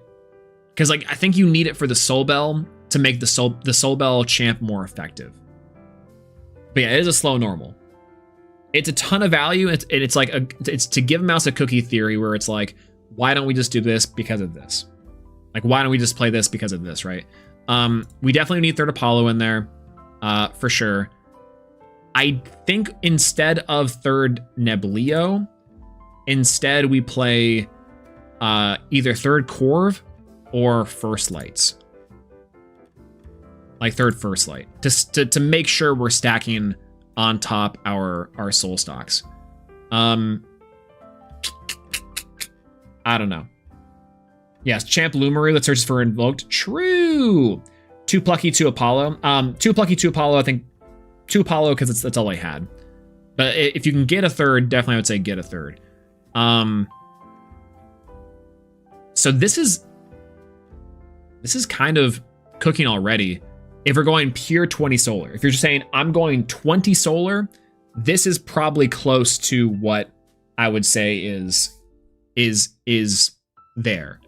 Because the concept would be that you go Corvashine turn 1, Soul Bell turn 2, Apollo, and now you're foretelling 6, 7, 8 cards deep with Apollo.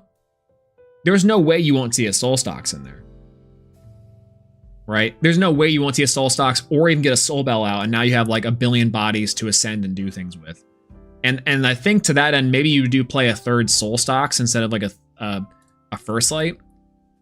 Maybe you're on the Soul Stocks train. And this is like the way to go.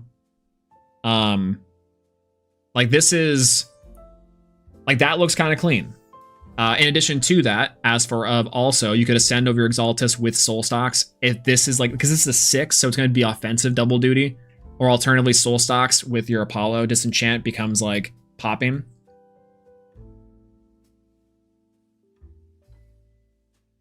Yeah, like this is about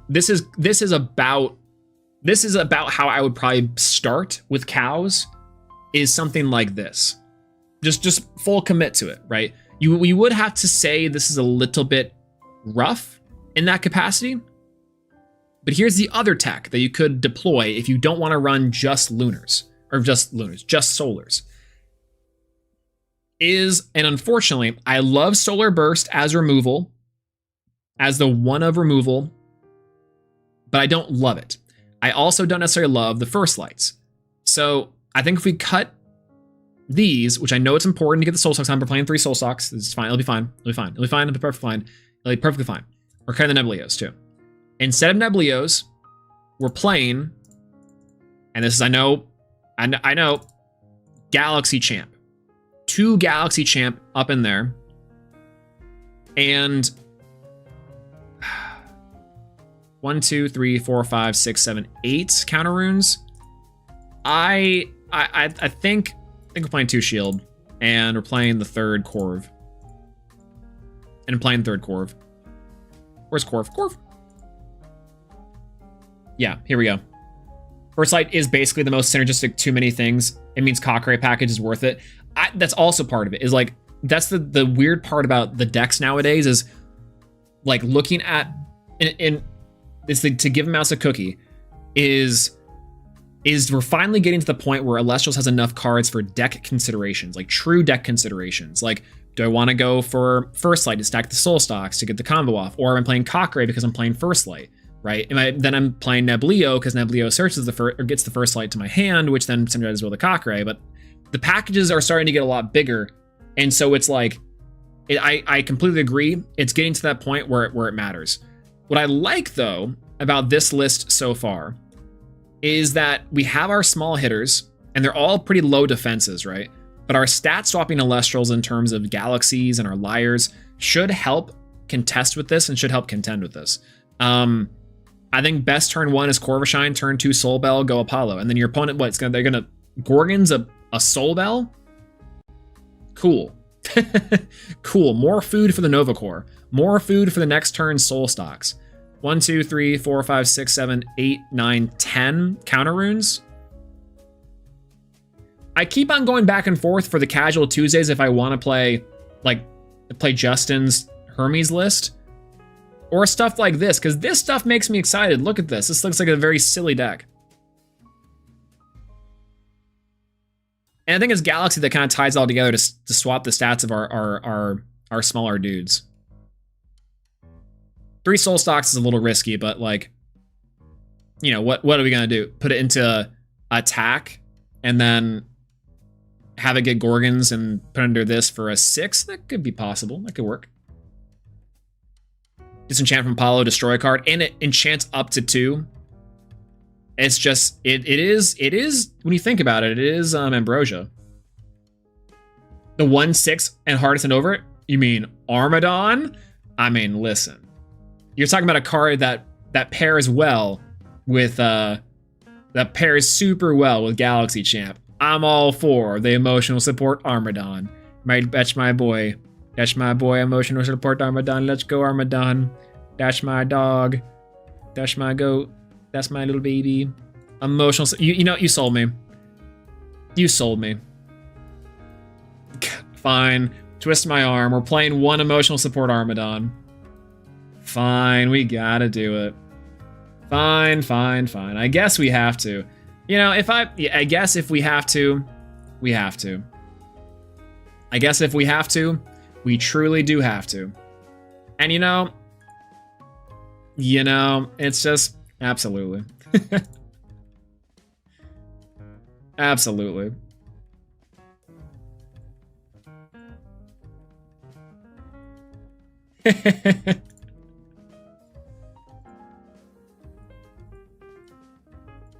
Hold on, I'm trying to get this thing to work on Clash Note. There we go. Oop. Perfect. Yeah, that's my that's what I would say with this. Liar on Armadon, make it a 6/1. Exactly.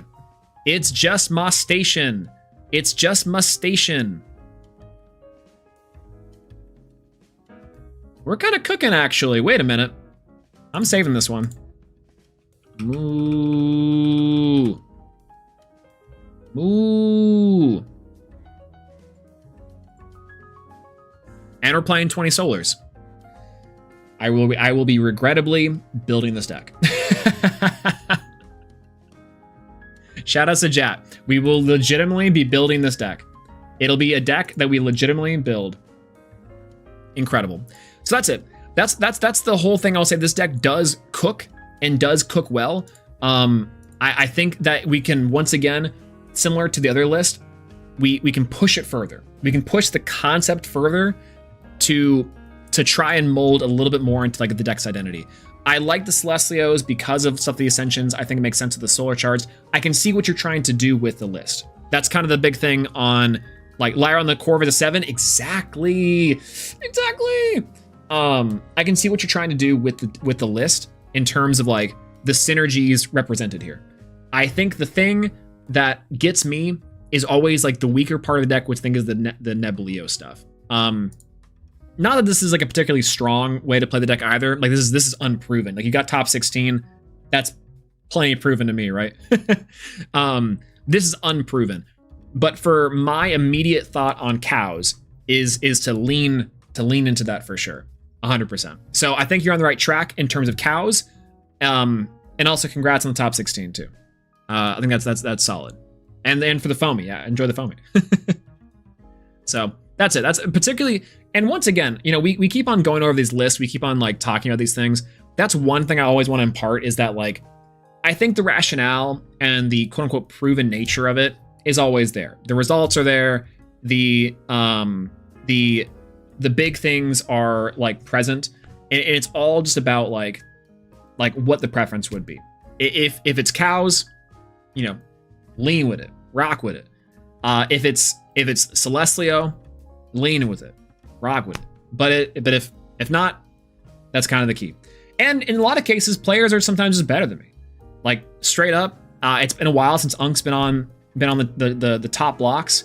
Part of that's because I queue up with Sunburn, but the other part of it's because I think that as Elestrals has gone on, one thing I can do from my beautiful tower is say like, here's what I would do, here's what I wouldn't do, here's the things I can see. But players are playing more games than me nowadays. Players are playing more seriously nowadays. They're cooking more. They are exploring more options. And so part of that, from even my own perspective, is to say, like, you know, like, let people cook. Let's follow a little bit, you know? Until the day that Swolax can come in here and start cooking himself, let's see what people can do. Let's trust the experts here. Come on. So just want to, like, I guess, point that out real quick, is that a lot of this, and part of the reason why, as we get later into Elestral's lifespan, I think it's big and important to recognize, like, a lot of those genius things. So once again, I like the deck, building it, super sweet. I'm gonna try out cows and we'll prove some stuff. Moving on to Julian. Julian is a previous Elestrals champion. Talk about someone who's better than me. This list is interesting, and I think Julian, lock on the side as always. Let's go, Julian. One boom bat's really funny. I don't know why the one boom bat, maybe because they just needed an extra card. Classic Julian 14 card side deck. This is Fish. Fish.deck with Rabbit and Lycovoid and Werepup. I actually like this list a lot. I think Werepup, like I said previously, is very underexplored. I think Werepup in general is a card that is underutilized. And I think this as an engine to enchant it to, like, do a bunch of damage and do piercing is really nice. Especially if it's like water enchanted. You can enchant, like, you can over enchant to this card Lunar Water. Then you can trigger the Monsoon to hit over for a bunch of piercing damage. I think this is a solid list. Not really much to talk about. It's fish base. You have your fish base on the bottom, and your Lycovoid is your high end. So you're playing top end of Argo heal fish shenanigans with a Werepup splash, Kerbis for Chronodile, and Dense Fog for tech. Again, hard to evaluate because it's always like, where would I improve here? I think I would maybe add another high end. I think this deck is the random boom bat on the side. It's honestly, I think it's just Julian. I think Julian. I think that's a Julian tech. Either it's completely non-serious because Julian likes to play 14 card side decks, or it's to ascend over Rabbit or to re-enchant things with Monsoon, ascend, start popping. Chronodile mentioned, yo, what's going on, Sand? Good to see you. Hello, hello. Shouts to Sand, by the way. We were just talking about how I missed Trish, by the way, and how I'm gonna go out to see that bozo and rip him from his Yu-Gi-Oh cave and come back to me. Listen, I know we can't spell Fujoshi without Josh, but I'm just saying. All right, you got to put Swole in there too. But yeah, we're effectively going over Julian's list here for the day. OG Lycovoid or the Escape version. I liked OG. I like OG. Part of it's because I am constantly properly enchanting the cards like this because this has unaffected by counter runes and also it can pierce. So you're going on a date with Trish? I would love to. But yeah, so much fishes. I'm saying, yo, what's going on, my goat? Everyone say hi, Justin, good to see you, and also congrats. Yeah, so many fish, and it's also, we've been going over this deck stream, reviewing decks and talking about these things. It's so hard to evaluate. It's legitimately so hard to evaluate because it's like the fish are just solid. Like, what more can I say about the fish other than that they're good? So what flavor of fish are we on? We're on grape flavored. We have a little bit of grape inside the pool. We poured a little bit of fizz into the cup. But it's like, you know, cool. This is fives. If people want to say like, oh, we're back in a fives format, this is fives. But I think that you could play high end. You could play a little bit of a top end with this deck, and it'd be really good. I love the Werepup inclusion. Werepup works for me in this list. I like the Monsoon. I think Monsoon is a super sick card, incredibly underrated. Doesn't play well into Hermes though, but it does, like, overall. Yeah, this is a true to ground fives list for the most part. I have not a lot to add about this list. Side deck wise, one of PTA is interesting. I guess playing two of PTAs. Atlantis, you can even play Atlantis in the main. Shouts to having sixes in the bodies. Yeah, seems okay. Yo, Caribro, good to see you. Hello. My goat, welcome in. Speaking of former champions, good to see you. Hey, have you been rocking Elestrals recently? I haven't. I've been reviewing lists and doing stuff, but how have you been? What's going on? We're reviewing the topping decks from the last event, top 32 onwards. We had a few other decks we were looking at too with the other ones. We just reviewed Julian's as well. On to Jackals. Wasp Ivy. There it is. There is the Wasp Ivy. Okay. First things I'm noticing with this list specifically is that the third Synectar is inside the side deck. I think if you're going Wasp Ivy, third Synectar in the main. Third Synectar in the main, and on top of that, I would say then PTA into the main too. Like if we're going for the concept, play into it. Stretch that further, you know? Like you are already playing the cards to do it, and I think maybe this, like, the ratios are fine. Don't get me wrong. I like Galaxy Champ in here. I like Pandora's Box in here. I think Galaxy Champ does conflict with Wasp Ivy, but it is more for one removal to make sure that your actual combo goes off. I think Hopperoo is solid because Hopperoo gets you to every single card in the deck. Equilinx, I don't love Equilinx, but I understand why it's here. So I would say at that point too, you have plenty of room to swap out third Synectar in the main for Equilinx. You could even play second Poison Tipped Arrow inside of the main for maybe this random one of shield. Like, cut the Tsunami, put the shields in the main, and then put the one PTA up on the top for the shield. It's, I think, maybe where I would go with this list. And just have it be straight, low to the ground, like, nice and clean ratioed Wasp Ivy. I don't have a lot to add other than that. Maybe except for the Galaxy Champs conflict, and you could swap out Galaxy Champ with something else. But I do like Galaxy Champ in terms of an overall 1/1/1 removal. It just conflicts a little bit with Wasp Ivy. So that's the only thing I will say is with that synergy. But overall, solid list. Spoiled Fruit in the side deck again. I think that card is not great considering. Spectaris is also really interesting here in the side. I don't hate it, but this could be a different card entirely. You could even run a Werepup package if you're running, like, if you're more like wanting to run more Lunars as well. This could be a Werepup Wasp Ivy list, a Were Spivey list, if you will. It's not Was Spivey, it's We're Spivey.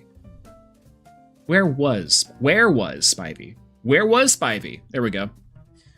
Where was Spivey? I think it could be kind of solid there. Viscerance in the main. I wasn't a fan. I was proven wrong. Why Rebellion? Previous Hermes Enjoyer. Ooh, this is the first instant in the side deck that I have not seen a copy of Pentair. There's been three other Hermes decks we've seen so far that have been playing Pentair in the side. And this one is playing the P-Gust, though, which I do like a lot. I love P-Gust in this list under Wire Rebellion because you can go as a tech option. P-Gust, Nexus on a P-Gust for Spinosect, go nuts. They're opting to play the Viscerus and the Synectar. Previously, Viscerus was the slot that Synectar took over. I don't own a third Hydrake? No! Well, bangers. I guess there we go. But Viscerus previously was replaced by Synectar. This, I think, comparatively to, I can't remember who our previous one was for maybe MG1 or for Kryber was our other two Hermes players we looked at so far. And I think that for this, this is kind of the amount of dudes I think I'm comfortable with. This is 1, 2, 3. Like, this is much more dudes than the other decks, I think, or slash it's running maybe different amounts of dudes. It's playing the Viscerus in there instead of like the Findust, and playing the Fully Forest, which is interesting. I think that's maybe to combat like the Synectar and the make the Spinops like a 5 and everything. I don't hate that at all. I'm so conflicted on Fully Forest in a deck like this because I think it's already so spirit heavy and so spirit inefficient that it's something that I think works well against some of the breakers, but everyone's on Synectar Champ, and I feel like a lot of people were on Viscerus this list. Yeah, especially into Fish, and I think that's solid. I think into Fish, I like it a lot. And there was a lot of fish. I do think, unfortunately, there was a lot of Earth and a lot of Viscerus and a lot of Cynectaries in the meta, too. That's mainly one thing I've been seeing, is that it's risky to run Foliage Forest specifically, because it's good into fish, yes, but bad into the mirror and bad into any sort of, like, other, like, verse stuff. Yeah, in hindsight, I would go a different direction. And that's, I think other than that, this is a very standard Hermes assortment that I think is hard to improve on in a lot of ways. Has been done once before. But, like, I think that in general, I like the inclusion. I think this is back in a real way. I think Foliage Forest is the only card in here, and maybe Tsunami into shields. No shields in the side deck either, which I think I would probably maybe put the Tsunamis to the side just because of the amount of fish, and put shield instead, and then swap the Foliage for something, and that's about it. Yeah, I think it's about it. Is that, like, other than that, Wire Rebellion, previous champion, previous GOAT, previous subject of playing me 30,000 feet into the air. That was really funny, and I don't know if I'm ever gonna replicate that again. But if we're ever playing on a submarine, or if there's ever a time where we're you know, I'm playing in a location I definitely should be at, wild game. Let me tell you about that one too. So this one's really funny. Is that my headphones, and I feel so bad. My headphones were dying mid-match. And I was like, hey, my headphones about to die. If you hear just like plain noises after that, I'm so sorry. And I had to like sign language with like a desk space like this big. Let me see if I can pull the picture. Because the picture is like so hilarious. Yeah, this is the image. I was playing on a Spirit flight. I was playing on a Spirit flight. Here we go. And I was playing Chronodile water against Hermes. And no joke, was in the air using the plane's Wi-Fi to do this Poison Nectar monthly. And it worked. It ended up working just fine. I had to play with like 4 zones, so I couldn't set anything. I couldn't play anything, and so I just had this going on. It was really funny. It ended up working okay, and the quality actually turned out pretty well too. So the things we do for Joseph, you're telling me. You are telling me. But this is ridiculous. This is silly, right? The Wire Rebellion, we faced off, beat me like heavy-handedly with a Vertilith and Spinosect and Hermes list. It was a lot of fun. I'm glad I got to do it against him in the air. It was cool. So, and then pretty soon after that, won a premiere. So it was awesome. Vertilith my goat. Vertilith was killer in that matchup. I'm just saying, it was killer. All right, this is Doom. Speaking of previous champions, playing. This is really the don't hurt me. I'm Thunder. But which PNM was that? This was back in July of 2025. So like 6-7 months ago. Almost 8 months ago now. Isn't that crazy to think about? 8 months. 8 months. This list is interesting. Again, it's like turboing into big bodies and trying to hand rip turbo. I think this list, Lumaroo, that's my goat, one on the side. I think this is, once again, I don't love Dratayos. I don't love the Equilynxes. I think Sparkit's okay, especially if you're going for the hand rip stuff, but overall, I think this deck is just maybe a little slow. It's doing a lot of really nice building 1-for-1 tall bodies, and if you're able to stick multiple, like if they don't have enough Gorgonses for everything, one thing will stick. Like one thing will work, and you will be able to accomplish this task of getting like your Lycavolt, your Latigon, your Arcolith, your Cyprong, your Equilynxes to stick. Like you will, but I think that ultimately, it's not building wide enough. Like this is the problem, is the fish are going to outpace you, and the fish are going to just say, onboard, swing, and you yourself might not have enough answers to that, or alternatively, you can't build tall enough, or alternatively, let's say you do build tall enough and they draw a Galaxy Champ, swap your dude, and then you swing. That is maybe my one critique about this so specifically. Hey, Gamerman, good to see you. Hello. How was stream? Hello.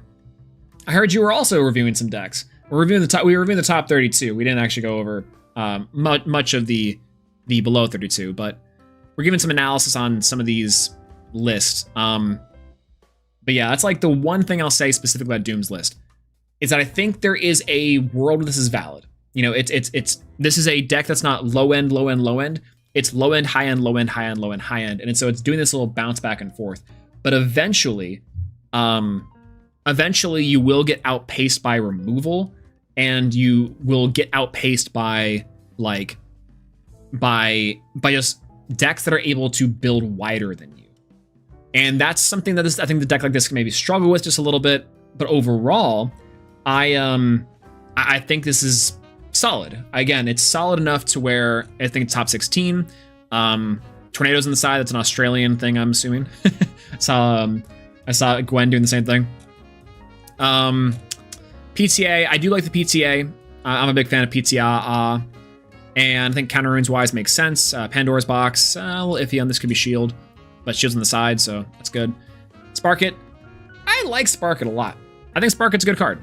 And I think Spark It going first to rip out some removal and rip out some key cards is good. Over time, doing that over and over again is strong. So I can see Spark It's place. I like the idea of Spark It here. I like the concept of the deck a lot. It's just, I think, its only weakness predominantly is that it does take a lot to chance. And it can maybe be a little bit inconsistent on those chances, maybe, but I don't know. I like it though. I like this list. Bo! Shouts to Bo. Bo playing pure Morfrost, side deck with Ice Age and Brumelink's Champ. Makes sense. I like the exclusion. Tsunami in the side, Pandora's Box, Spoiled Fruit. Spoiled Fruit's a little bit interesting. I don't know why Spoiled Fruit. That might be a penthouse testing thing. But overall, Morfrost. If Bo's still here, and hello Bo if you are, talking about Morfrost, I'm assuming that this is Perky's list as well. I think this list is solid. I'm curious to know how it performed relative to the other decks. I like Shield a lot. I like how Penthouse is back on Shield, like how they're testing Shield and Shield is strong. I think Altar, a little sus. But I think I understand a deck like this where you're playing a lot more Boreas and also you're playing the Terraform to boost the Terraform and do some shenanigans, or alternatively next to things like the bomb, ascend over a bomb, and get back your line. Triple Indus form is cool. Triple Indus form is also very cool. I don't know if I would have thought to do Triple Indus, but it's good into back row. It's pretty decent into stopping, into picking apart a board where the fish have established, and then fish hit into the Indus, and then you go, cool, I'll pop a row, and then go nuts. This is Perky's deck? Oh, okay. I got you. You were just like, hey, Perky, throw me a list.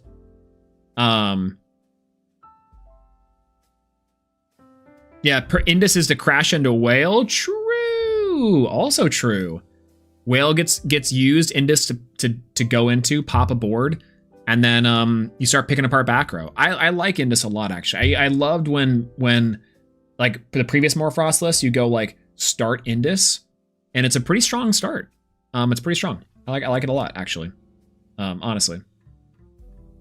No, base whale? Oh, true. Smile. I did see that a lot. that was silly. That was a little silly. Yeah, this is good. Bo, how did you feel about this list? How did you feel about this list overall? I think Pure Morfrost being back is cute, but I can't necessarily say this was my favorite, but I liked it quite a bit. Champ, they thought it was Champ, and it was very sad to realize it was not. Oh no, Perky, no, Perky, please, Perky, you can't Perky, you have headphones on. No, Perky, no. Perky, no. Perky, Perky, no, that's regular whale. Lycan does limit a lot, surprisingly. Ooh, interesting.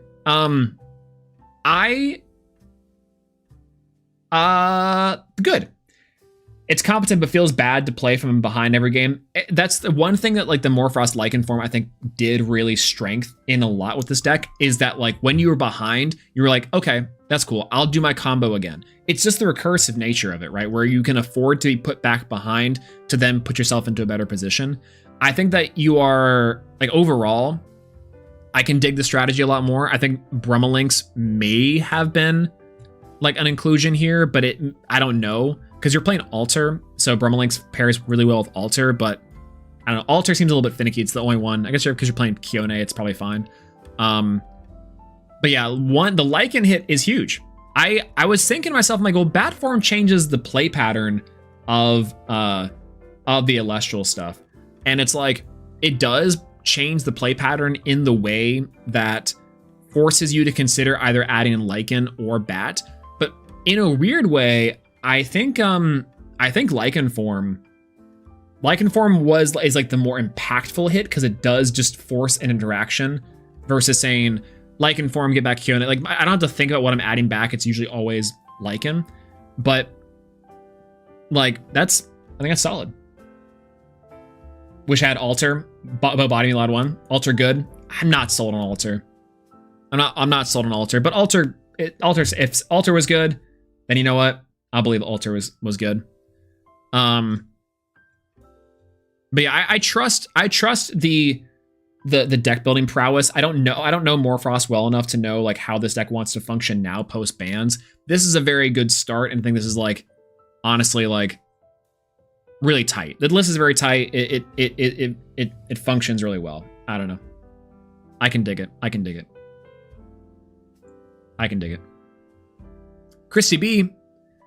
Christy B on, well, similar.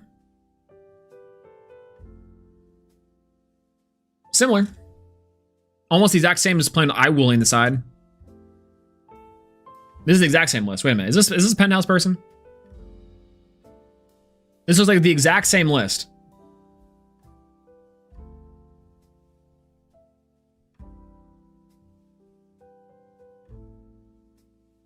Yeah, exact same list, just the Brummelinks at 3 in the side, Cryoblast in the side, Still Spoiled Fruit, 1 Pandora's, which is not in the main, and an iWooly.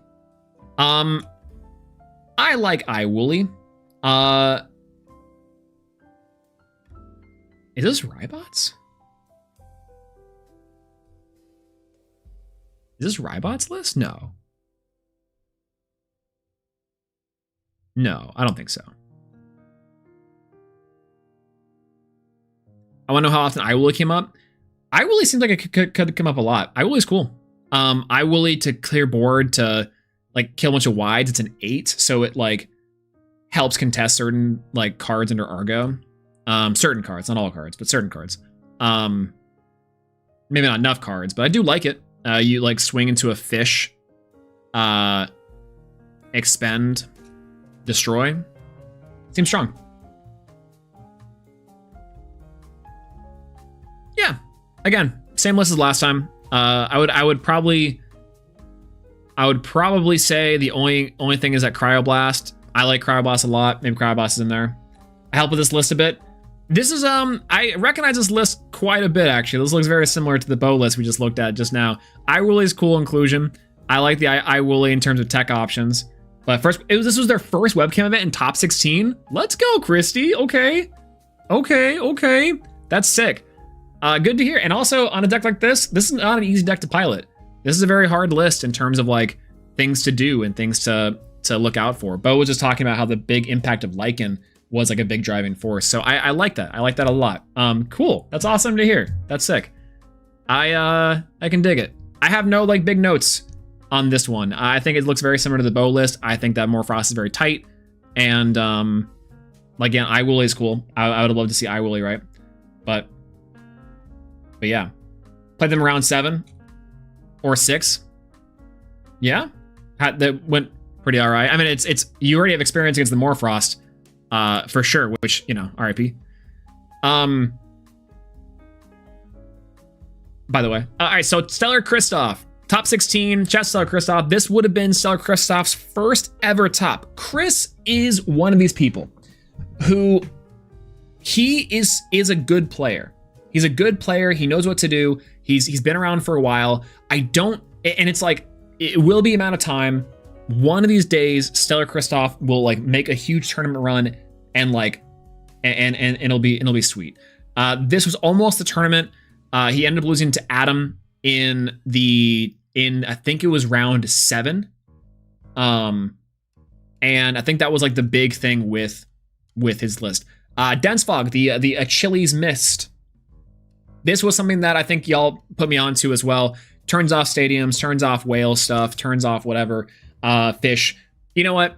I can concede on that point. I think that is, I was limiting myself to saying just the OG Dense Fog was better. And so Kristoff is playing it, to be fair. Again, I think I don't love this card, but as a side deck option, I can see its utility. And to Bo's point from earlier, it really does just matter about what you're prioritizing more. So Kristoff is adding to both. So you know what? I can dig it. And I think I can maybe anticipate this card being a nice tech and spicy tech option as the games go on. That's got some sauce. You haven't seen it much. I've only seen it twice. But yeah, that miss is that it's never profitable. It's a little bit high end, and it's very spicy in terms of its tech. Dense Fog, I again think covers most things more general, more broad, but I like the experimentation for sure. I think that's kind of the big part with this one. First thing I'm noticing, as far as this list goes, Stellar Kristoff, this is way too few Earth Spirits. I don't know if y'all can see this. This is 1, 2, 3, 4 Lunar, 2 Water Spirits. Those need to go. Those need to go. Those can just go. Get them out of here. Get them out of here.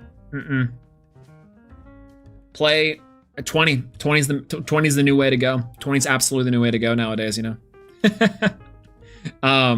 Anyways, so Kristoff's playing Wasp Ivy and Earth with Synectar, with Tsunamis, the Poison Tipped Arrow. I like the 2 Poison Tipped Arrow. I like the 3 Synectar champs, or the Synectars champs and 3 OG Synectars. Huge. I don't love Equilinks. I think you could swap out this for 3rd Sprider champ, and that would be huge. 35 Earth better, side 15. True.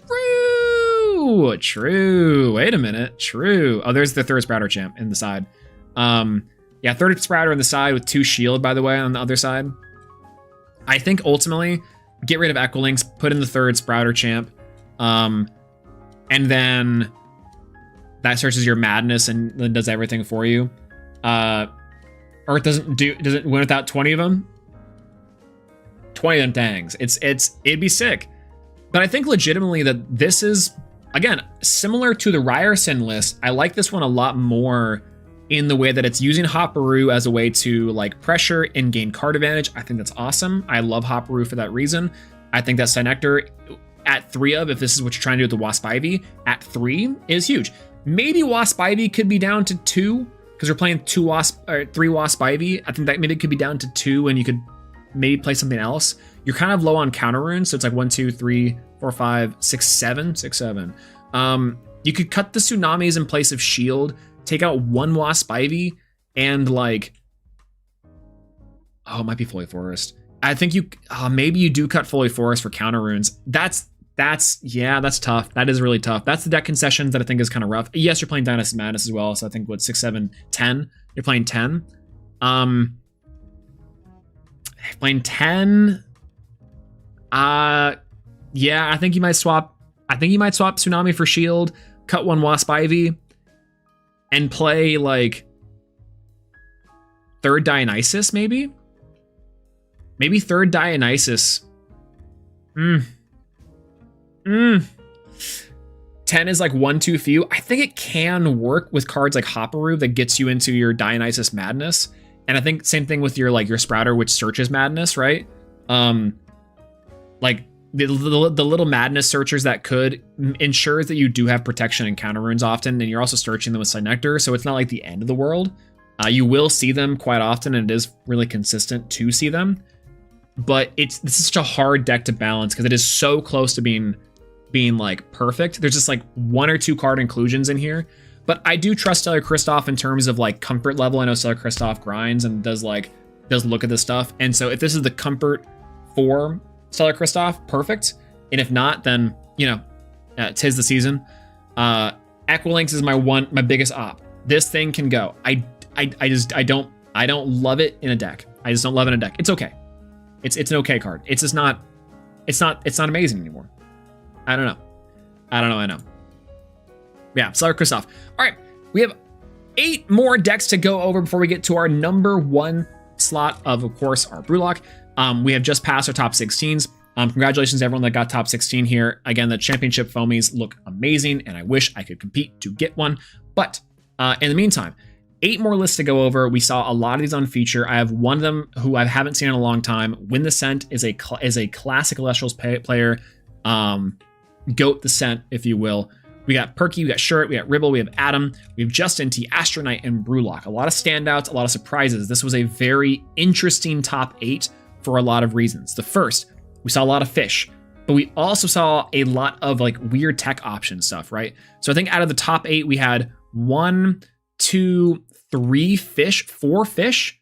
Half of fish were top 8, or half of top 8 were fish. I thought they were humans. Yeah, whatever. But the big thing is that I think people from the last event were like, well, 4 of the top 8 were playing wolf. We have to do something. I think it's just different. I think the fish are just a different type of like of thing. Yes, they're everywhere, but like, is it that bad? I don't know. I don't really even know if they're like really that bad, honestly. Like they are interesting though, I think.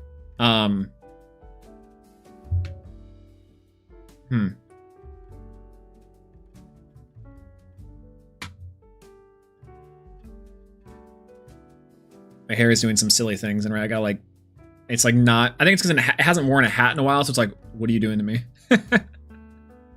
What are you doing to me? All right, So let's cook. Top 8 specifically is going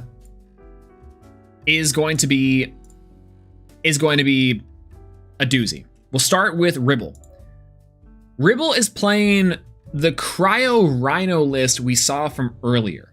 And I would imagine that Ribble was also like either with or training with or practicing with the other person running this. It's almost the exact same list. Cryo Scorch! Let's go! This is a cruel joke, by the way. This is a cruel joke, topelestrals.com. I cannot believe you. I cannot believe you would do this to us. The default Cryo Scorch is the Stellar Cryo Scorch. Neil, you have to be stopped. You have to be stopped.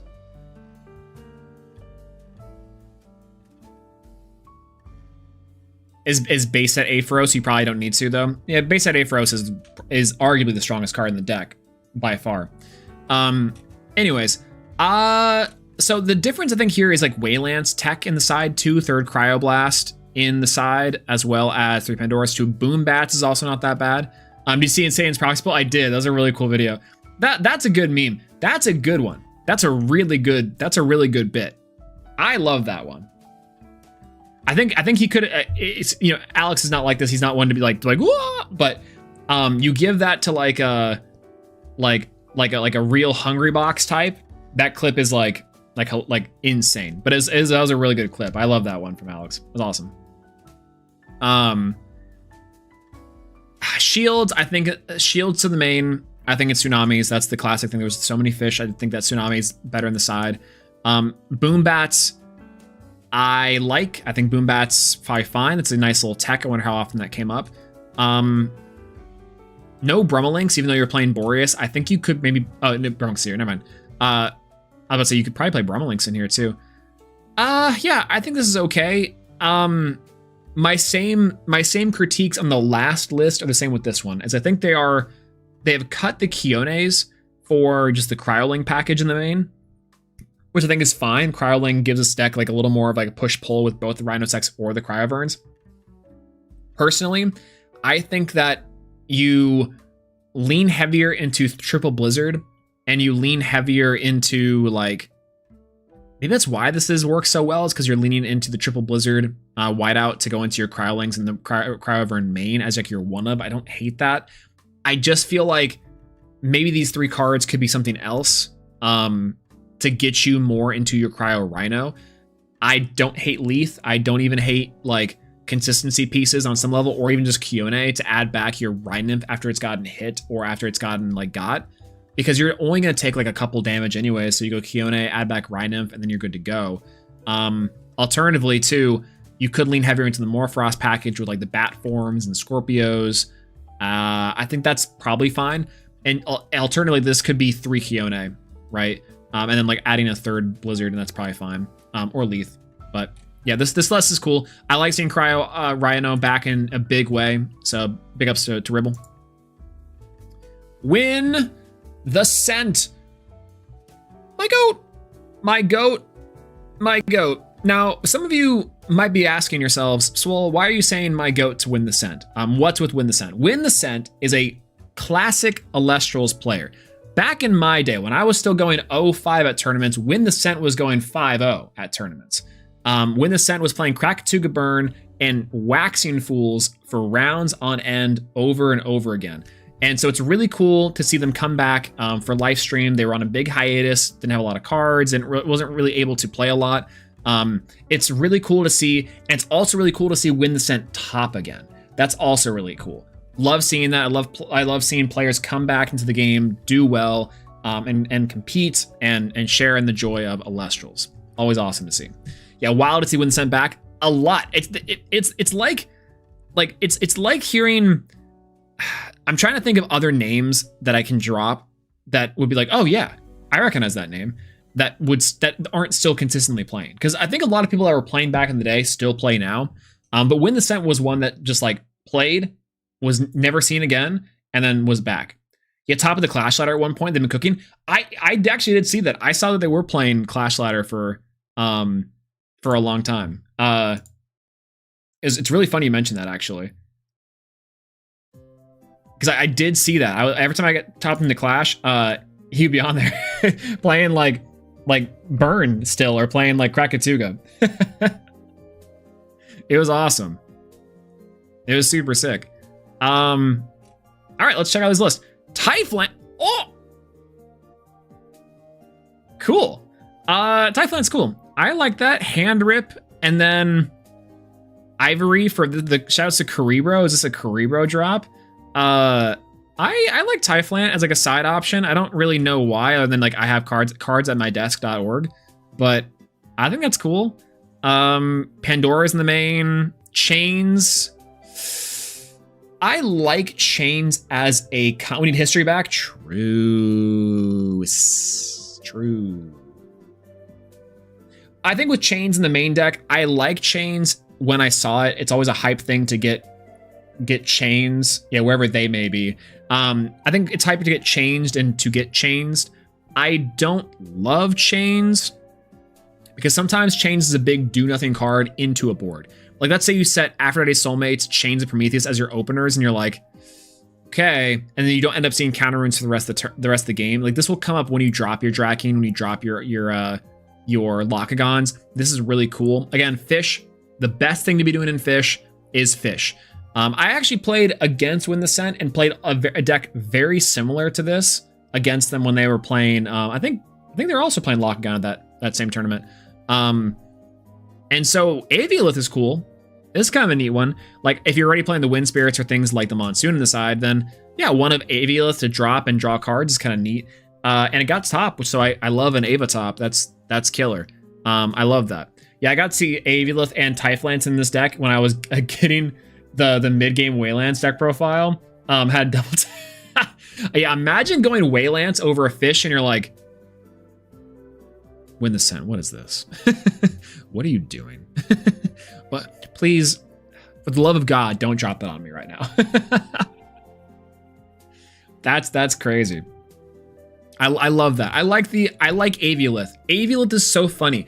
If this thing had just slightly better stats, if this was a 5/5, I think this card could be pretty good. But the fact that it can't necessarily be an offensive threat does feel kind of bad, because it does punish like a specific type of back row behavior that I wish it really did. Yes, they can just chain the back row and you draw less. I get that, but it is cool to have a card that does this. I just wish it was more advantageously statted, you know? I like it though. I do like it, especially because it kind of baits out removal in a weird way for cards like Draken or cards like Lockagon and other stuff like that. Counter Rune Suite. I like seeing this. I probably would play. I mean, Tsunami makes sense, but I would probably play third PTA and maybe even third Pandora's at that point. Other than that, it's Fish top end or Fish low end. I can dig it. Not much to really add. Lock on 1/1 is pretty okay. I like that it has a top end. I think that's one thing I do like about the Fish decks is you like having a top end to push it a little bit further, like Waylands from Adam or like Lockagon here works really well. Apparently like Aviolith. So I can dig it. Chains, not super stellar on, but I don't mind it in a deck like this that's wanting to do quite a bit. Typhlant, it's cute in the side deck. I like this this concept a lot. So there's that. Perky's deck. Perky's deck is the exact same as the other Morfrost list we've been seeing, down to the Altar of Stars, which I know was missing from the other previous Morfrost list. Side decks effectively the same as Bo's, so I don't really have much to add here other than the fact that, like, congratulations, Perky in the top 8. I'm so sorry you swang into regular whale with Indus form. I heard about that. That sucks. Perky, no! Perky, no, it's OG whale! Dum, dum, dum, dum. Perky, no, don't swing! Dum, dum, dum. Anyways, Morfrost is Morfrost. I'm glad it's back in a big way. This list is really tight. The deck building and player prowess of the Penthouse cannot be understated, and this is definitely one of them. So, big ups. Big ups. Sure it! My goat! Actually was playing Chronodile. Speaking of the whale crash thing. So people, I think on commentary, I can't remember who it was that was like, oh, I don't even know if they're playing solar, if they play in the Chrono. Maybe it's the solar spirits to say it's good. Chronodile good. Right? Like, this is, again, the fish portion of it all is that fish are good as the low end, and what is your high end? For you, you chose Chronodile. But comparatively to Kyr's list on Chronodile, this plays a lot more consistently low to the ground, whereas the other one is much more high variance. The other one's playing leads, the other one's playing combo stuff. And it's actually pretty good. You're also playing the Kerberos on the side and the Oistillery, which I can dig, to get into like some removal. I'm surprised Whale was in the side. I thought this was main. I think this is a really good main deck card for this list, honestly. I don't know what Earthquake's doing in here, but ratios wise, I guess you're on 3 Argo and you're also on Altar for the Argo. I think that's maybe why I'm not like super sold on these like ratios, but I understand it's tight because you're playing 2 PTA. Ladies, I'm on 2 PTA, 2 Shield. I get that. Side deck patterns also help with like Monsoon or if you need to take it out, except for like Whales.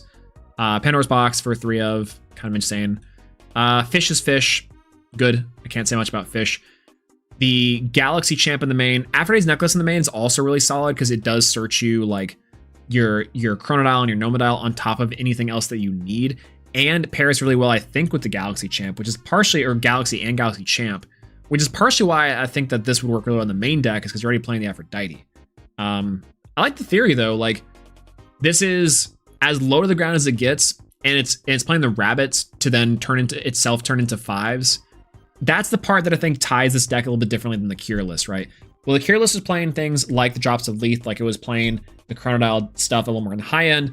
The low end consistency of this deck really, I think, is the key. It's going to see its combo. It's going to see its big like drop if you want to pull a trigger.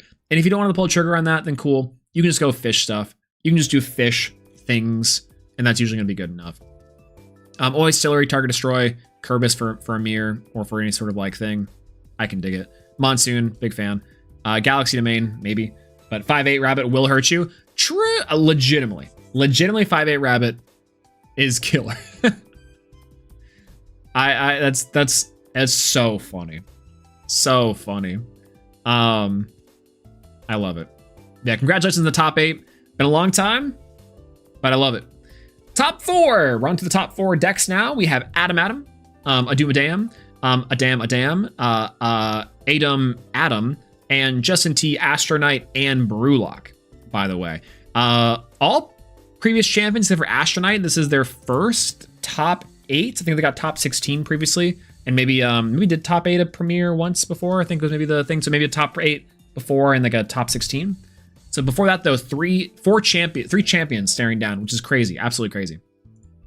Adam's list, effectively the same concept as Trevor's list, or as Shurit's list for the whale side of things. Lakagon in the side, I like the high-end Kerberos, of course. We're seeing that consistently as a Kerberos side tech piece in for things that like the Chronodials or like some things that are a little more advantageous. I like Cryoblast on the side. I don't love Spoiled Fruit, but again, I think Spoiled Fruit's kind of I think it's spoiled, if you will. But other than that, I think that Cryoblast is solid as far as removal pieces go. You're already playing the Frost for the Waylance, and Waylance being your high end hits a lot of things. Even it kills the fish decks, which is, I think, a big inclusion. You swing over a fish, it's going to go like, okay, 1, 2, 3, whatever's left in deck, you're done. It's over. It hits a Magneros, it's over. Like, I think that's very solid. 2 Astrabbit, correct. 3 Pandoras. I think Pandoras should be shield. I know that Pandoras comes up a lot, and Pandoras hurts the Silver Bullet decks again, but I think if you're going into like low to the ground decks, Pandoras to me just does not like really seal it. Like I feel like it doesn't really seal it for me. It's like Pandora's box, I feel like could be shield and be a lot more like tempo heavy, can really do a lot more than Pandora's box can, which I feel like Pandora's box sometimes is just like, I burn 2 spirits for no reason.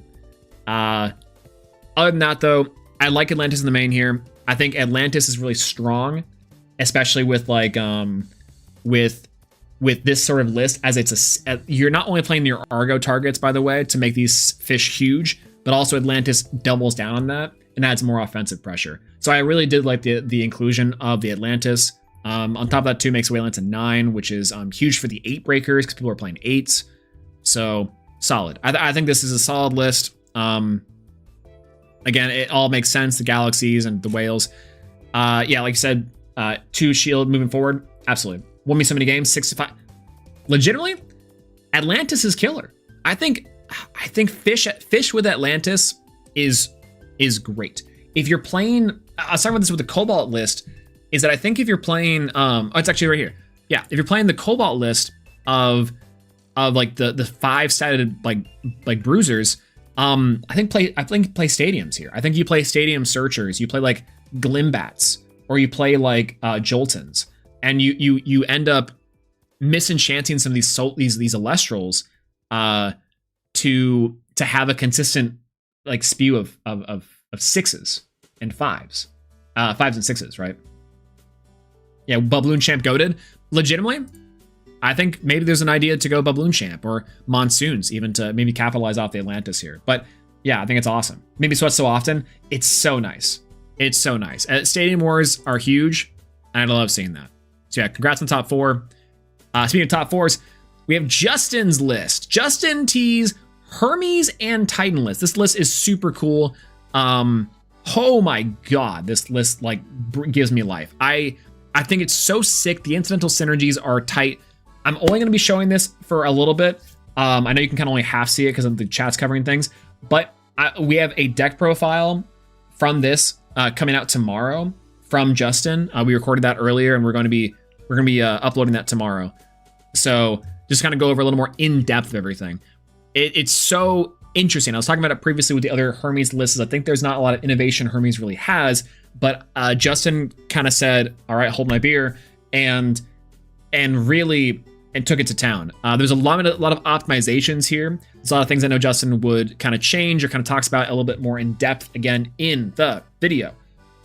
But for the most part, wow, oh my god, Ardbud. Ardbud. Who knew Ardbud ties this whole thing together? It was so sick seeing the Ardvarm drop. Loved seeing the End Titan. I didn't even know if End Titan was going to be in there, to be honest, but I guess it was. Super sick. Rabbit's back in a big way. Oh my god, Rabbit's back in a big way. But, oh well. Anyways, I'm gonna, again, very little time on this one because deck profile out mañana on this one. Let's check it out. Two of the last decks here, though. Top two. Brewlock and Astronite. Astronite's deck gave me so much like Pog champery, and I cannot describe to you the feelings that I got seeing Zephyrog touch down and being and just the like no kind of feeling of having hit the Spirit deck often.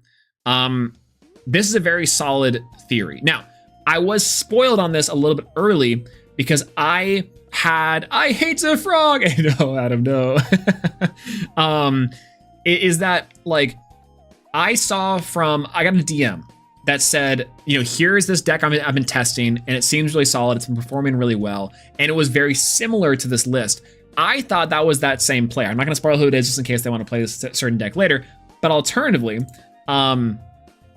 this is Astronite's very similar build of Zephyrog Turbo. Zephyrog with Fish. I think this is an incredibly heads up little deck. Wayland in the side too. Also seeing the high end of that one, which I think is really funny. I have 14 card side deck, by the way. Hilarious. But comparatively, this deck does function a little bit differently than the other deck that I saw a little bit early before the tournament, in that one was, I think, more focused on dealing direct spirit damage and going nuts. This one is effectively doing the same thing of playing like the 5's engine of the Fish, like we've been seeing before. Again, zero issues here in terms of like the Fish engine. It's the Fish engine. It's the Fish engine. It's good. But also then using Zephyrog as a way to like hop over. I was actually on Zephyrog until the night before the tournament. Adam, if you made a deep Zephyrog run along with this person, crazy, right? That would have been insane. Because I wouldn't have thought that you would have been on it. Honestly, that would have freaked me out. Because I would have had no clue that you were also on Zephyrog. Because who's thinking of Zephyrog nowadays? Like legitimately, it's a good option, right? Zephyrog, what it does, can attack directly and rip opponents' cards out of the hand. So in a format where we have a lot of big, like strong 5 booties, and alternatively a lot of fish that you're like playing with, you just kind of like no thoughts, always a frog. Exactly. You're just kind of like hopping over things, right? You're clearing the wave of counter runes with your fish. You're trading value 1 for 1, and then you're sending Zephyrog to do the final kill, or to apply pressure, and to use your counter runes to control space. And that way you can just continuously swing direct, rip cards out of hand, similar to the Spark Hits, and go nuts. The only thing about Zephyrog is I wish its stats were a little bit higher. Zephyrog is one of these cards that's a 4/3 body. It's not particularly strong, but I think, again, under Atlantis, or alternatively, if you're playing cards like Babloon, or if you're playing cards like Monsoon, this card can hit a lot of damage. It doesn't have the restriction that Hopperoo does, where it can only have 1 spirit. So in theory, you can load this thing up with spirits and just, just like go nuts. So where's Pelquarius Champ? Also true. Pelk Champ, I think, was a consideration here, because then I get a 3 spirit Zephyrog like Pones. I liked a little more of a low to the ground option. I think maybe like there's a few cards in here that Chains is a little bit suspect, but I like the concept of Chains in decks like these. I don't love it, because sometimes it is a do nothing card. We saw several turns where Astronite's kind of sitting there like, yeah, I'll let this attack go through, and it's like, this could have been a 3rd shield. This could have been 3rd PTA. This could have been something else. Alternatively, though, it stopped Argos. Hey, it stopped like Gorgons. It stops shields. It works. It really does. So it's hard to say that this is an ineffective card. It's just to a level degree in which how effective, right? So worked out really well for this tournament run, I will say that. And was definitely the buzz and the talk of the town outside of the first place deck is the Zephyrog in the room. And this is such a cool thing that Elestrals like dig into these old classic cards, like I'm not a billion years old, and going nuts. Zephrog, fan favorite, and so cool. So cool. Really annoying too. So I can dig it. Other than that, it's on the back of, like, again, just like a very standard engine. Playing the fish. It's fish. It's going to do your laundry for you. Side deck 2, Spoiled Fruit, a little sus. Dense Fog's a little bit interesting. Poison Nectars, cute. Yeah, I don't really have much to say other than that. Other than, like, just, like, it's fish with a high end of Zephrog. Sick. Sick, nasty, cool. Cool. All right. And on to our champion list of the day. Brewlock. Now you might be thinking to yourself, well, this looks very funny. What's the key here? Did he dig into his bulk pile, into the 3 Dionysus starter decks that he had, and it was like, yeah, I'm gonna play this? And I think that's maybe the case. 20 Earth Spirits. Dialis is saying to themselves, you stole my whole entire flow. And the side deck too. The side deck is playing Synectors, the Argos, the Pandora's Box on the side. Correct, by the way. Poison Tunics, the Wasp Ivy Champ, like it. The Scythe of Demeter on the side prong. Like, it's. You gotta be kidding me. This list is so cool. I don't love Drataya Champ. I think Drataya Champ could be the Synectors, and this could be the Wasp Ivies. Again, I don't love Equilinks. That could be something else. I'm arguing a little bit with the experts here. I'm arguing a little bit with the most recent champ. But here's the key, some neat parts about this that I know of. Nectar of the Gods, Dionysus Chalice. Draw 3 cards, discard an Earth card. Talking to Brewlock a little bit about this. September is that discard card. Why? Because Centaur can special cast it from your hand deck or Underworld, so this card is the perfect option to discard for it. You might not even need it. Just draw 3 extra cards. Super sick. Very heads up. I like that a lot. I maybe would have liked Hopperoo to get some more value. Maybe Hopperoo can take up the Drataya slot. It's some experimentation there. But we consistently saw that Viscerus was enough to do it, right? One quality Elestral that was going to gain you value, things like the Sprouter, things like the Synector, things like the Cyprong, things like Viscerus, plus 1 back row was often enough for Brewlock to take down many an opponent and to do really well with it. I think as well, Brewlock's a good player, and so it does kind of like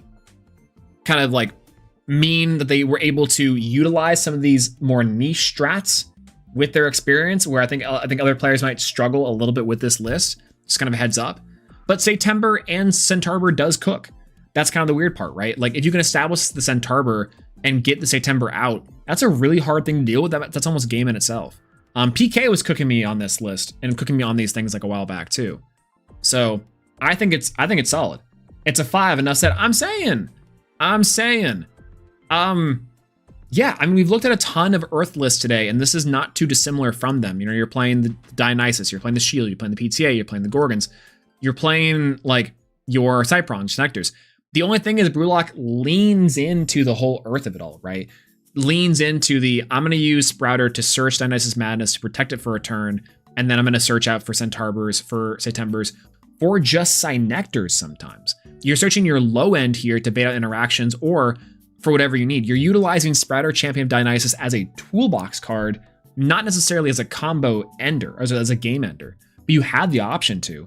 That's one thing between Brewlock's list and Justin's list I want to point out, is like, these two decks I think take the concept really well, and just say, my high end, my things like Ardbud, my things like Antitan, my things like Ardvarum, my things like Centaur, they aren't like my deck's end all be all. That's one thing I think I really liked about this tournament specifically, was showcasing that like, these are toolbox decks. They're not like, I'm going to do a Centaur as my line. I'm going to utilize my pieces that synergize together, and to great success. So I think that one thing that Brewlock did really well was kind of recognize that this is a good toolbox engine to get into high value, low end stuff, instead of trying to say, all right, I'm going to drop Centaur and win this game like in 3 seconds. No, I'm going to bait out interactions with Synector, with Cyprong, with Drataya. I'm gonna bait out stuff and hit over things with Viscerus, and it's sometimes good enough, right? That's, I think, the main beauty of this deck, more particularly, is that it's like, it is, and the player, to be fair, is utilizing the 20 spirits as a toolbox. And I think that's sick. I think that's super sick. I don't love Equilinks. Put it in there. But I think that I think overall, and same thing, I don't love the Jotaya, but I understand why it's here for synergy from the Sprouter champ. Shout out to Helen. But yeah, I think that's like one thing is that, Earth was previously not a very strong suite and was kind of dead for a little bit. I think Brewlock definitely showed us up, and Brewlock did a lot to I don't know, shock the world in a lot of ways, in a lot of cases. 20 spirits is unheard of for topping decks. It's also really unheard of for winning decks. Like what in the world? That's crazy. That's insane. That's psychotic even. That's Brewlockian.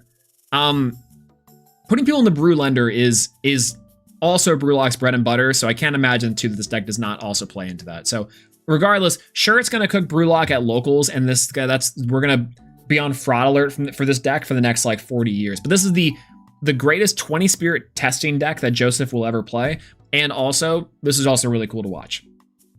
And that's about it. That's every single deck into the top 32 from top Elestrals from the most recent webcam event. This is the first one after the major ban list. This is the first one after a major shakeup in the meta. And this is, I think, one of the first like Lifestream formats we've had in a little bit of time. Especially like since Kissimmee, which we've had a couple of them. We've been in Lifestream for a little while now. And so late stage Lifestream is really cool and interesting. I actually do like the Fish on some level. I think we are in a Fish meta, as I think Fish is the highest represented deck inside the entirety of the game. We had a lot of Thunder decks inside of the top 32, inside of a lot of the decks across the board. I think even on like Elestrals DB. I haven't quite compiled the stats or data yet into anything specific. If I do, then I'll add that in. But the part that I think is really interesting is that while Fish did really well, while Fish was top 4 out of our top 8, so it was 50% conversion, at least to me, I don't know if I really hated it that much. It hasn't ever felt like it's been bad to play against and with the Fish.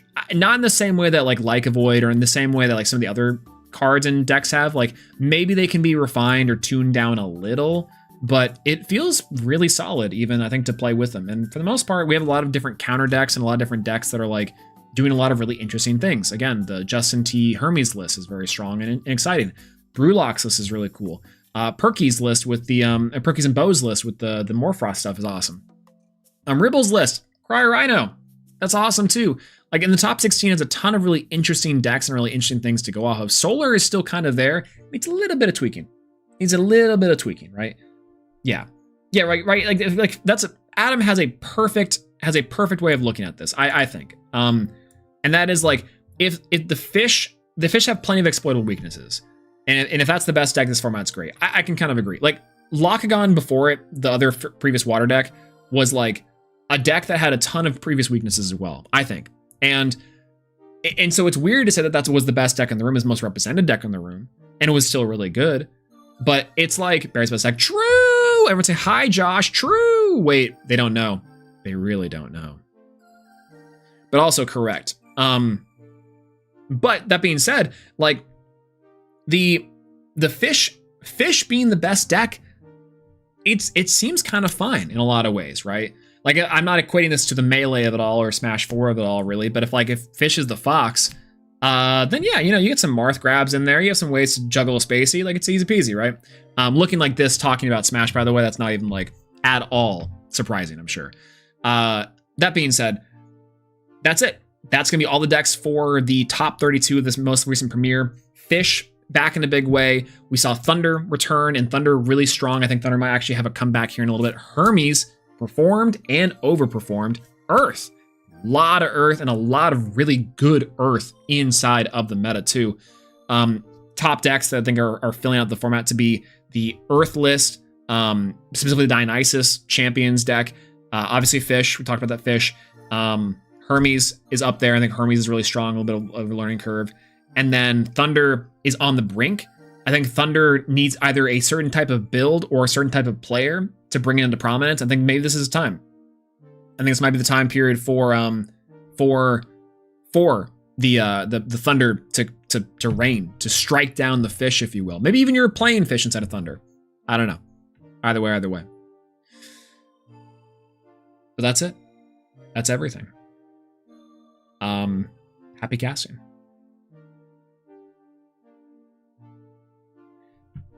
Yeah, that's gonna be it for the stream too. We've been yapping for about 4 hours-ish on this thing. Thank you so much for being here with me. Thank you so much for watching the stream tonight, everyone who has been here. I appreciate each and every one of you that have joined along the side of this. We're planning on doing a little more of these review streams and trying to ramp up a little more of the videos / Elestrals-y things. I feel like Elestrals is in a really fun and neat place right now. So if you would like to, if you haven't already, like the stream, subscribe to the channel if you haven't, all the good stuff for the algorithm, follow Elestronauts on Twitter, myself on Twitter. I'm also on Blue Sky. I have kind of foregone posting a lot on Twitter. I'm on Blue Sky at swole on .bluesky.com. That's kind of where I've been posting things more often, just because Twitter and X is a little bit spooky past a certain couple of things happened. Truth be told. Alternatively, though, I appreciate each and every one of you. Congratulations to all of our casters who did happen to play in the tournament. Top 16, top 32, top 104th, whatever it may be, to our top 8s, top 4s, and of course our champion Brewlock. It's been great. Thank you so much for watching and for interacting with me here in the chat and everyone that's here into the stream. I will be live at some point in time this week. And also, again, deck profile tomorrow with Justin T. We're going to be going over more in depth of this Hermes and Titan Ardbud list, which rocked the world and rocked my brain on commentary. So if you guys want to check that out, then make sure to stay tuned for that manana. But yeah, if it's late for you, get some sleep. If it's maybe some dinner, get something good to eat. Take care of yourself first and foremost. Wherever it is in the world that you're watching this, by the way, too. Good evening, good morning, good afternoon, good night. I myself am probably gonna go get some food a little bit. I talked about this chili I made earlier. I already had it, but I might eat more of it. Oh my god, it was so good. Alternatively too, I'm probably gonna get a workout in as well, even though it's a little bit late. Yeah, I might as well. I've been pretty good about it. I'm pretty good. I wasn't working out for a while over the holidays, but I'm back to it, so it's gonna be a lot of fun. Alternatively, I'll see y'all in the next one. Thank you guys so much for being here. Maybe tomorrow for the Tuesday casuals, maybe we're playing cows, but in the meantime, peace out. Bye-bye. Bye-bye. Bye-bye, everyone. Good. Hiya! Wait, wrong way. That was the wrong transition. We gotta go back. It's from this way down? It's from this way down, right? It's like here, you go this way, and then wait, it's from top, right? It's like here. Let's go whoop. Here we go.